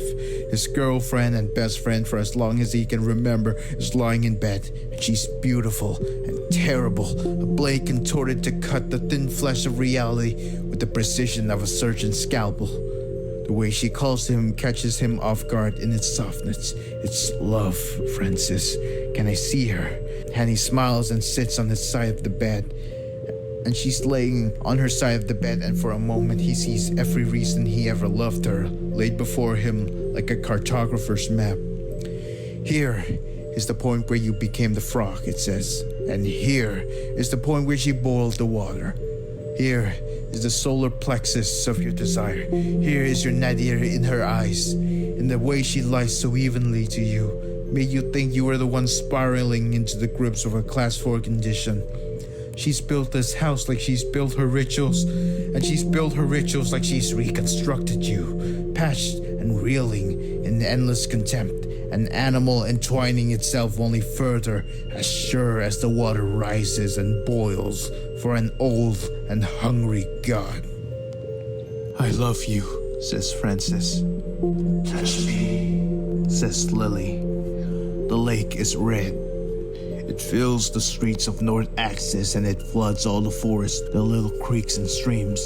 It seeks out the hiding. It drags out the weakened. It boils anything in its path with the righteousness of the Lord. And Francis touches her, first passing off the baby into her arms and then taking either sides of her face in his hand. I love you, he repeats. He doesn't know why he loves her still. After everything she's done to him, shouldn't he hate her? Why doesn't he hate her? Because you would rather be treated like shit than risk being alone, says a voice deep inside him, and all at once he longs for the other life, the one where she's magically repaired. He repeats it like a prayer in his mind. I would make ends meet somehow, and I would protect you and marry somehow, and I would love you somehow right up until I couldn't anymore. Whenever or wherever that would be, I would find a way to believe you were loving me and treating me right, and I would just keep letting things go and being tired and then not knowing why, and having you tell me how worthless I am, and waiting for the day you want sex again, and again I can't stop you from it because I freeze with terror, and I would still love you for Mary and for that life and for who you used to be, no matter if it takes 10 years or 20 years or for the rest of my life. There has to be a way I could keep pretending forever. She turns away abruptly towards the door, and suddenly the moment is here because she is distracted by the water beginning to pull under the door to the bedroom, the water billowing steam. Francis, She says without moving his head, and he takes his hands away and soundlessly draws on some life-saving pool of GOC soldier within him to go for the gun under the bed, and he almost misses it. there's something I need to tell you. But she doesn't end up telling him because in another few seconds she's dead. And Francis takes the baby and runs from the water. He bursts out of the bedroom to find it ankle deep on the top floor of their home, searing into his flesh like a hot knife. The entire town doesn't rest in the crater. How the hell was the water going upwards? Mary is screaming from the sound of the gunshot, and Francis is so shocked into silence between the scalding of his own flesh and killing his best friend in the world, and the fact that the water has submerged everything but the hallway to his left, and there is no way to go at first, and then suddenly there is. Francis does not register much of the next 80 hours. He doesn't think that he's ever run for so long in his life. Up the stairs at the end of the hallway, and he's next to the closest door with the umbrellas with the silent film black comedy gun, and he's running past the bathroom where he used to wake up and go to vomit in the nights after Mary was conceived. And he's running past the kitchen where she would sit and tell him what shit he was. And he's running past the bedroom where her body is laid out dead on the bed, and past the empty nursery, and up another flight of stairs, and he's at the umbrella cabinet again, and up and up and up, and the water kept rising, and the baby was heavy in his arms, but stopped crying eventually, and every once in a while the bedroom door is closed or something big and obscure is riding in the tub, and Francis does not stop.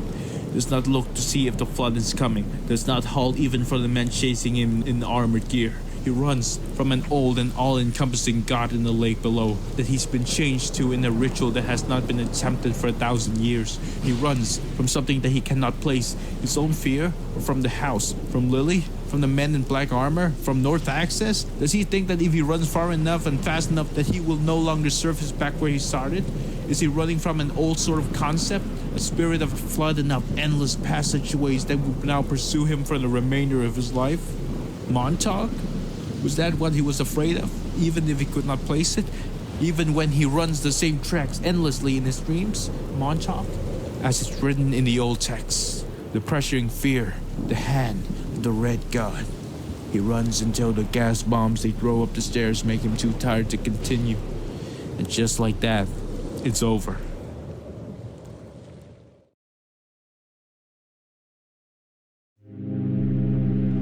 SCP-4231-B Test Notes. On December 1st, 1989, investigators began a heavy series of questioning on SCP-4231-B regarding the specifics of the Montauk procedure, which he had endured several months prior, and on the nature of his sexual molestation and abuse at the hands of SCP-4231-A. Upon beginning the operation, SCP-4231-B proceeded to remove his shoes and socks, as well as a small container of nail polish. He then began to silently apply the nail polish, peach pink coloration, to his toe and fingernails. After 45 minutes of continuous painting, Agent Yulin was given permission by oversight to remove the paint from the vicinity of SCP-4231-B, as to better proceed with questioning. Questioning resumed 2 minutes later. SCP-4231-B allowed his finger and toenail to dry for approximately 10 minutes, during which he did not speak to investigators. After 10 minutes, SCP-4231-B removed a second bottle of nail polish from his left shoe, gecko green coloration, and began a second coat of paint. The cycle of confiscation and reappearance of alternative bottles of polish continued for 5 hours, at which point testing was abandoned. SCP-4231-B answered no questions in that time. On March 23, 1990, investigators began a heavy series of questioning on SCP-4231-B regarding the specifics of the Montauk procedure and on the nature of its sexual molestation and abuse at the hands of SCP-4231-A. SCP-4231-B, upon sitting down at the interrogation table, began to immediately remove copious amounts of false eyelashes from his pants pockets. Contrary to the expectations of the investigators, SCP-4231-B began to adhere the eyelashes to his wrists in an overlapping circular fashion while avoiding all questioning. Tests abandoned after 3 hours, in which time SCP-4231-B had attached 548 pairs of false eyelashes on his arm. At the conclusion of the test, SCP-4231-B uttered his only response to the investigators. Agent Yulin, "What the fuck are you?" SCP-4231-B, "Making my arms fuzzy." On February 14, 1991, investigators began an annual questioning of SCP-4231-B regarding the specifics of the Montauk procedure and on the nature of his sexual molestation and abuse at the hand of SCP-4231-A. Midway through the questioning, after producing no answers thus far, SCP-4231-B produced a single microscope slide. SCP-4231-B produced no further responses to questioning for the remainder of the session. The microscope slide produced by SCP-4231-B became a subject of an extensive 4-month-long investigation by the SCP-4231, SCP-231, and SCP-2317 containment engineering teams. After light microscopy, chemical and physical evaluation, and attempts to match the object to sections of the Erikesh Codex failed, electron microscopy was utilized to search the slide for further features. The object was revealed to be an entirely blank microscope slide with no abnormal properties. As of March 21st, 2017, none of the exactly 28 annual questionings of SCP-4231-B regarding his sexual abuse and the Montauk procedure have proved to yield any additional information, although the interrogation procedure continues annually. See Document 4231-B-1 for full account of all questionings. That's Dr. Asshole to you. In the May of 1990, Foundation psychologists determined that SCP-4231-B's psychological symptoms worsened significantly in continued containment, and submitted a request that SCP-4231-B be able to work and live as a Foundation employee, utilizing his extensive field experience as a GOC agent to aid the budding Type Green evaluation program. Despite remaining reclusive and defiant regarding his health and his life in North Access, SCP-4231-B was regarded as a low-risk and relatively stable individual capable of light work. He was granted permission as well as access to university courses in late 1990. SCP-4231's modern containment procedures consist of monitoring, yearly questioning, and required submission to tests regarding the ongoing state of his abilities. SCP's status has remained intact, although removal of this in lieu of a person of interest POI classification has been considered in recent years to coincide with SCP-4231's ongoing routine of relatively normal everyday life with little anomalous effect, save for continued PTSD symptoms during sleeping hours and dissociative symptoms typical of trauma, both of which are lessened in a less foundation-involved environment. SCP-4231-B will have been serving the Foundation for 30 years as of 2020.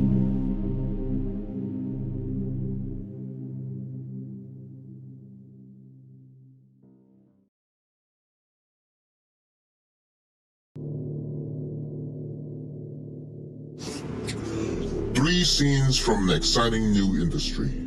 Leopold, Cornwall, 12 miles from North Access, July 3rd, 2016. Dusk fell, and as they had since Monday night, the old man watched intently.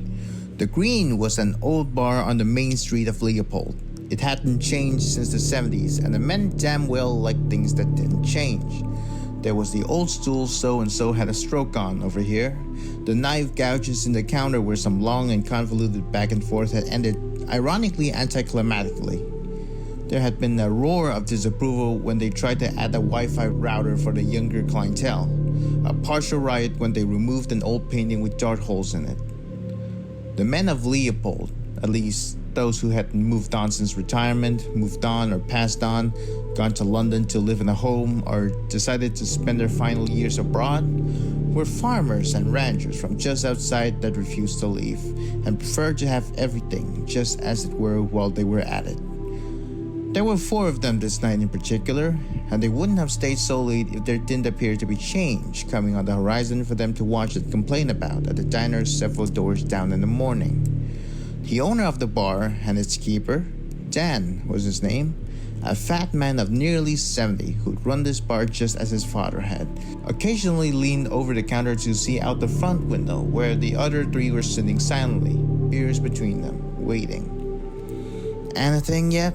he called as gray light filtered through the old brick buildings, petering out to the highway beyond. He received a chorus of no's and not yets in return. "Oh, we'll tell you when they come, Danny," yelled Christopher, 80 years old and counting. Christopher was always loud. They'd been told he'd been hit in the head by a horse when he was young, that it struck him half deaf by age 8.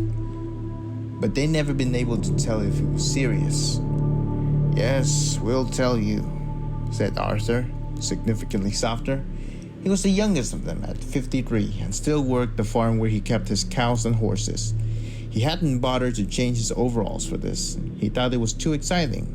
Part of Arthur wondered if he was getting old, indeed, if this was as exciting as his life got nowadays. Dan disappeared back into the kitchen. Peter drank long and slow, thoughtfully, watching the crack road. He was a tall, thin man with large circular glasses the thickness of pencil lead, who had been the school teacher at the local preschool for nearly 35 years now. Peter gave the impression that he was here not to watch things change, but because he had seen something disturbingly unordinary, what was happening just south of Leopold. Maybe he had even anticipated it. "They're coming," said Peter, putting his beer down on the table with a soft thunk. "No, they aren't. Don't get our hopes up, Pete," said Christopher. "Look down the road. There ain't no one coming yet." "It's 10 o'clock, considered Arthur. "When did they come last night?" Must have been around 11, scoffed Christopher. "I must have been 3 beers in when they came last night. Couldn't have been." Peter put up his index finger. The two stopped talking. "Look," he said, transfixed. "They're here." The 3 of them looked down the road and saw the first truck on the horizon. The vehicle was so astounding because it seemed so new, shining and unmarked, navy blue in color. This one was a flatbed semi, barely fitting in the left lane of the main street with its brights on. The cargo was covered in tan tarp and cord, but when it bounced on the old pothole in front of the bar, Peter squinted behind his glasses and could see the steel girders it held underneath. 10 or 12, he estimated. "Beams," echoed Arthur, lowering his head to look underneath. Didn't they bring in beams yesterday? You need quite a lot of beams to build a factory, I would imagine, drawled Christopher. Remember when they made the corn syrup plant over in Lanning? Christ, I'd never seen so much steel in my life. Oi, Johnny, they're here, he bellowed into the kitchen. What? Bellowed Dan back from the kitchen. What did you say? They're here already? Yes, come look, cried Arthur. Peter tuned them out, hands thoughtfully rolling the cool bottle between his palms. They were here indeed. Dan came bumbling out of the kitchen with a bottle of whiskey and took the seat at the end of the table, facing towards the window. Arthur and Christopher began to fill them in, reveling in their shared horror of the situation as if the truck itself had somehow besmirched their home. Beams! More beams! You should have seen them, cried Christopher. God, how many beams do you suppose they need? More headlights flashed at the top of the hill. This one was a pickup truck, again new, again unmarked, white this time. The four of them squinted in unison to attempt to see into the back windows, only to find them tinted away from the light of the bar. They mumbled their discontent. The next one was a van of the same condition, and the next, a semi-trailer. By the time the next flatbed truck came over the pothole, this time with 2 coils of electrical wiring loaded on the back, the four had started discussing again about what they were supposed to be doing. A glue factory, said Arthur in disbelief, in North Access. No one's been to North Access in 30 years, and they suddenly decide to build a glue factory there? I'm telling you, they got bought out, said Christopher. Some company saw the property and bought it off the government. You can't buy land off the government, Chrissy. It doesn't work that way, cried Arthur. North Access wasn't even for sale. We would have known if it had been for sale. You all are missing the point. A man doesn't buy out an entire ghost town for one factory. And where do you suppose the workers are gonna live? Not in North Access, that's for sure, said Christopher.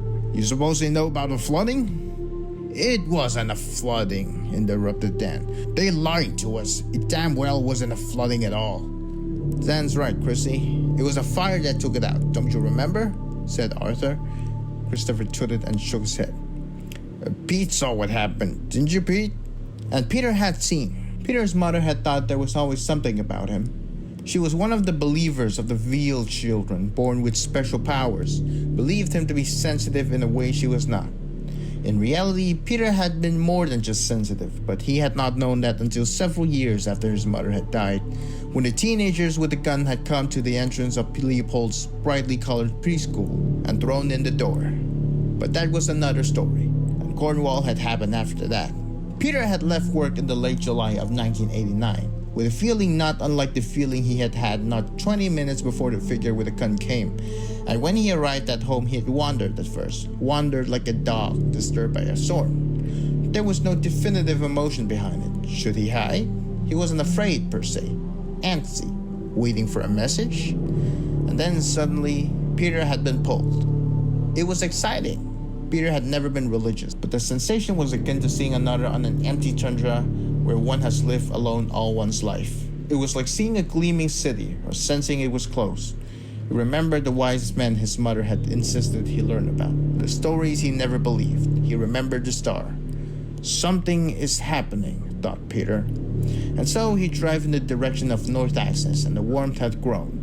And he drove closer to it, and the warmth felt hot. And he got a mile away, and the heat was scalding. And he pulled out the road and stumbled out in a white terror to find a sight he could not convey to others. What was reality in this instance, in the space ahead of him? At the beginning of the trees? Drops of oil spitting from a hot pan on the stove. Was this what he was witnessing, if not from half a mile away? How could he explain that the space in the world was boiling when only his third eye could see the tumultuous damage of an overflowing tide, a sinkhole which had been there for millennia caving inwards toward a molten river of rock and bone before him, as the superficial fabric of trees and grass stayed intact like a mocking mirage? I didn't see anything, says Peter. Another truck passes the bar, and Peter ends his statement with a sip of his drink. They were building He wasn't sure who they were, or what they were doing, or if they could see or even perceive the desolate, smoldering crater in reality that had been left behind where North Access, Cornwall used to stand. But Peter was watching, and he was afraid. If you had told Robert Scranton 40 years ago that his father was right in his assumptions about how to stabilize reality, and that he'd been on the right track to building a device that could do it successfully at will, he probably wouldn't have believed you. His father, Arnold Scranton, had raised him up to take his own role at the Foundation when he died, and as Arnie had gotten older and more senile, Robert had more and more doubts about exactly what the hell he was planning to do. Old, obscure texts tended to be unreliable, and old, obscure texts in strange old languages bought off an MC&D auction house tended to be very unreliable. The only way his dad had been able to read it at all was because he'd gotten an old witch with some grasp of the old magics to translate it. Of course, that had all been before Robert had been born. If he'd had a say in exactly what primary sources his father was pulling his engineering tips from, he would have pointed towards something a little more well-established, maybe just asked him to pull out the industry altogether. In fact, the auto industry had been Rob's personal backup plan in the case that his dad really had been crazy. He, for one, hadn't gotten an engineering degree to fumble around with old ritual magic. Not that anyone outside Rob's personal group of engineers needed to know about that portion of the project. But now, here he was, and it was 2016. And O5 had decided to build a factory. A factory? Now that had been a surprise for Robert Scranton, but after several decades of the Foundation becoming more and more reliant on Scranton reality anchors for everything from containment to task force operations, the world suddenly had a need. It wouldn't be a large factory, just enough space to devote completely to building them. A specific workshop for Robert and his exactly 24 containment engineer staffers. The spot O5 had picked would need a few anchors all of its own, but it was already inert area on a containment site, a little out of the way, positioned over an old horse barn they demolished. They had a cover story and everything. It was glorious. The only thing keeping them from a completely smooth transition from a lab in Site 88 to a full devoted operation in Cornwall was the issue of supply, what they would need for the rituals. And Robert had made it very clear to O5 exactly what he was talking about when he said supply. They had assured him that where there was demand, there would be supply. They had said that the world had followed the Foundation's lead in developing reality anchors and had provided him with a hefty account to pay for what they needed. Robert wasn't sure exactly what they were hoping he and his team would do with the money. Were they hoping that they would do the whole thing, source their own supply? Because that was certainly not Robert's business at all. Up until now, they just used old supply from the 80s, and that was running out fast. But that was all fine. They would figure it out, he was sure. Everything was going very smoothly for him, and he was about to ride it as far as it would go, at least until the factory was completed.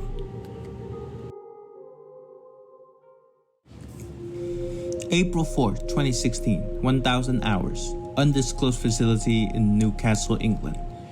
Here is DC Alpine before them as they sit in the archives, surrounded by old wooden bookshelves extended to the skylight above. The skylight is rigged with laser beams, Coda knows. If you look closely at the shadows being cast across the carpeted floor to the crisscross of files bound in human flesh and charred records from GOC agents long past, one could even see their thin ghosts inching across the room. It really does break the rules, Coda thinks. Makes you remember that just outside the door was a maze of steel hallways, control rooms, and far enough below them, a hospital of injured and dying agents.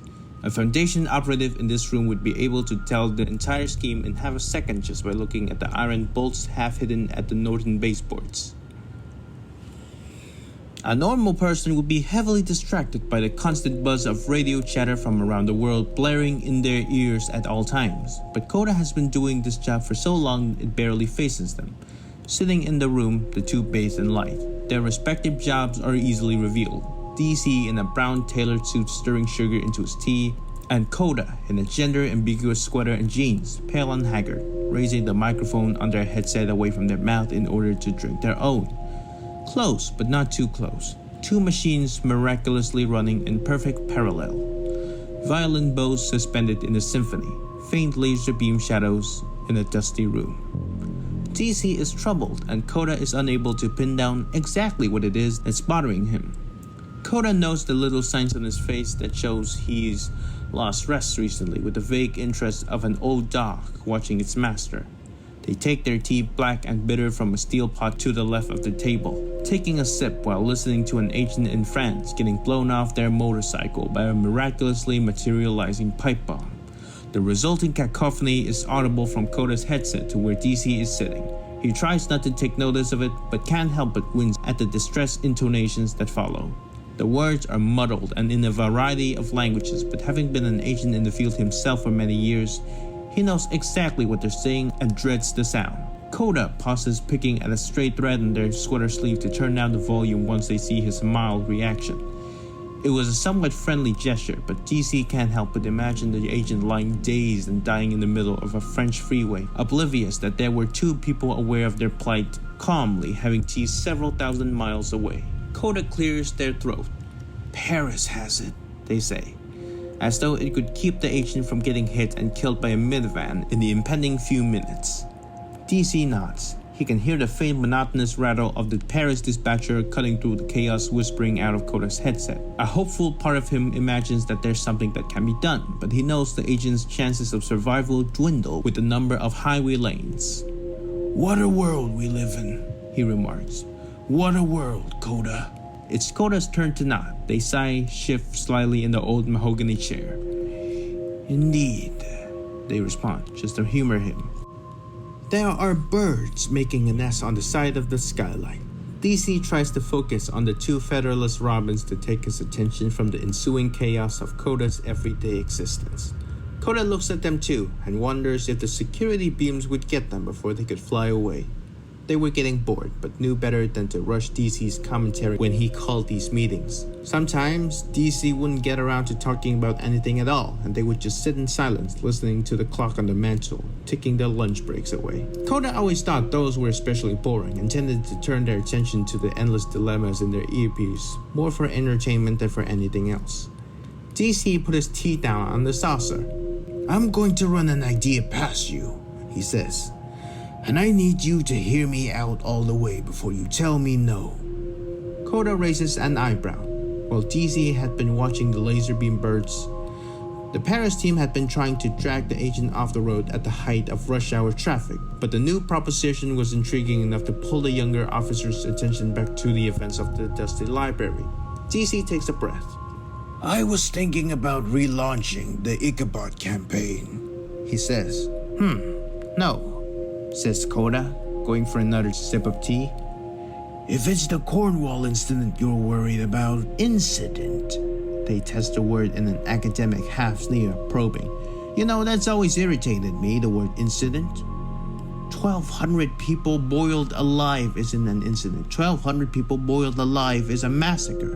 They say that being burned to death is the most painful thing the human body can endure, but I've looked, and there's no statistics on boiling in the modern era. It's like nobody even thinks you could do that to a person, forget over 1,000 people. All the records on boiling someone to death come from the Middle Ages, the kind of thing you do to a prisoner for humiliation." "Let me finish, Koda," he says, with striking regularity in his voice. But Koda sets the cup back down on the oak table and continues thoughtfully. "You know, the sound of people boiling." They pause, considering. "You know, drowning is a relatively quiet thing to have happen. The people who are drowning don't usually use the precious time they have when they come up from under the water to scream, so lifeguards generally learn to spot the body language instead of relying on auditory cues. Now, the sound of people burning is very different, obviously. When you're burning at a stake, you're going to be awfully vocal about it." "Koda, do you want a second Cornwall?" says Koda evenly, without a hint of irritation in their tone. "Because if you want a second Cornwall, then by all means, I'll put the Foundation cleanup crews on speed dial." Koda does not register that they have crossed the line at first, but it dawns on them as the room seems to tighten, bringing the laser beams at their cutting shadows ever so closer to the point where they feel themselves writhing under Fine's gaze. He puts his tea down, and for a moment, there is dust and particulate in the air. They wonder where it came from. It was all a facade, all of this. The GOC was neither old nor wise, had no libraries or archives to hold dust of any kind in sunbeams, nor dust, nor ash, nor steam. If you do your job right, DC Alpine says, there won't be a second Cornwall. The agent in France dies in Coda's headset. What a world it is, indeed.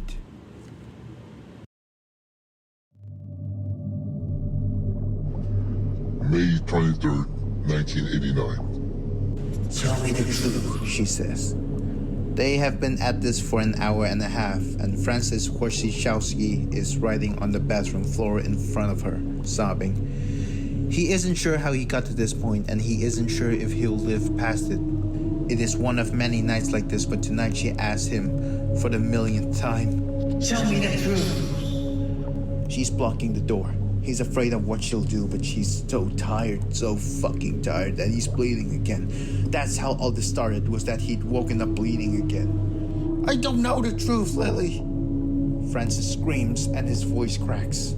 She is the monster with teeth again. She is the antler predator, and he is afraid.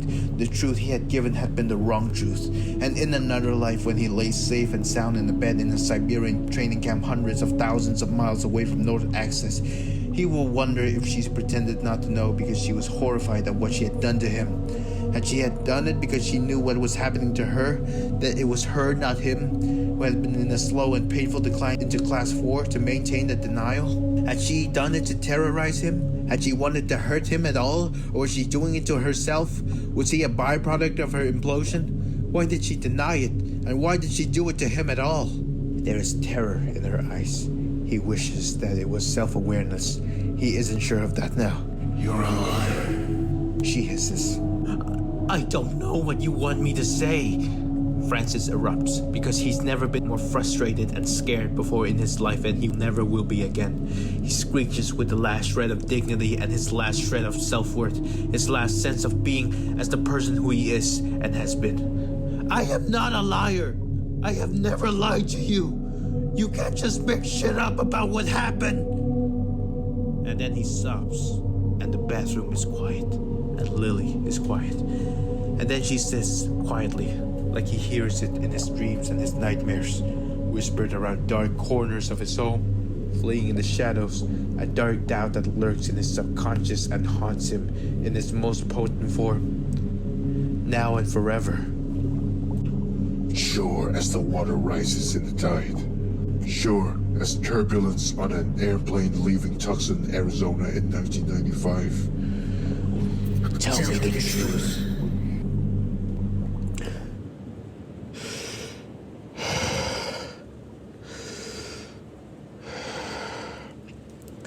Inhale, exhale. Easy does it. Alto Clef, lightheaded and breathing heavily from the nightmare, rests his head between his knees to avoid passing out as the raw horror begins to leave his body. It takes a few minutes, but he comes back around a little, although his chest still hurts from the panic. He was getting too damn old for this shit. Maybe the next one would kill him off, he thinks bitterly. It was just plain stupid at this point. He was 30 years out from that now. He told himself he was over it. He had a new name, a new job, and most importantly, nobody knew. Or at least, if anybody did know, nobody had come up and asked him about it, which had always been his worst fear in that regard. He was safe, and when he was awake, he knew that he was safe.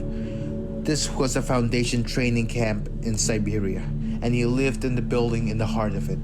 If anyone came in unannounced, they would know in an instant. The main site was less than a mile away.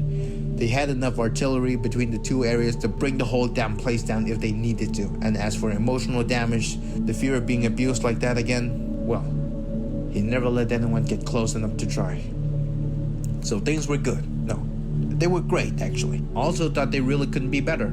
Sure, the PTSD was exhausting and the Foundation beating a dead horse by giving him annual tests and interviews. He could do without both of those, but Cornwall? That was a long time ago now. Yes, thinks Alto Clef as he presses play on Animal House, placed presently on his laptop for these exact nights where things where his subconscious wasn't getting the memo.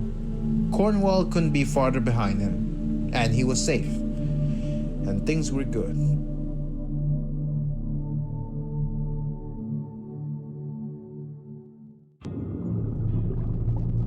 on the northern edge of an aquatic containment chamber somewhere in the Pacific Ocean, 2005. Foundation registered reality anchor number 4345 wasn't sure quite when it woke up. It was hard for it to tell the time. Nearly impossible, actually. It could tell that it was floating in a line next to a few other reality anchors. It could feel them, hovering slightly in the distance, just out of reach. Number 4345 wondered if they were awake too, and if they were awake, if they remembered anything about how they got here, and what they were doing aside from keeping everything stable. How long had it been there anyway? What had it been before now? In the dark primordial ooze of reality, it could feel rushing past its third eye. As time passed, number 4345 began to remember a few things about what it used to be. It hadn't always been here, floating gently between the water roughly 5 meters off the ocean floor and the fourth-dimensional human space that encompassed it. Sometimes, number 4345 even felt as if it had once been part of something much bigger than the space it knew.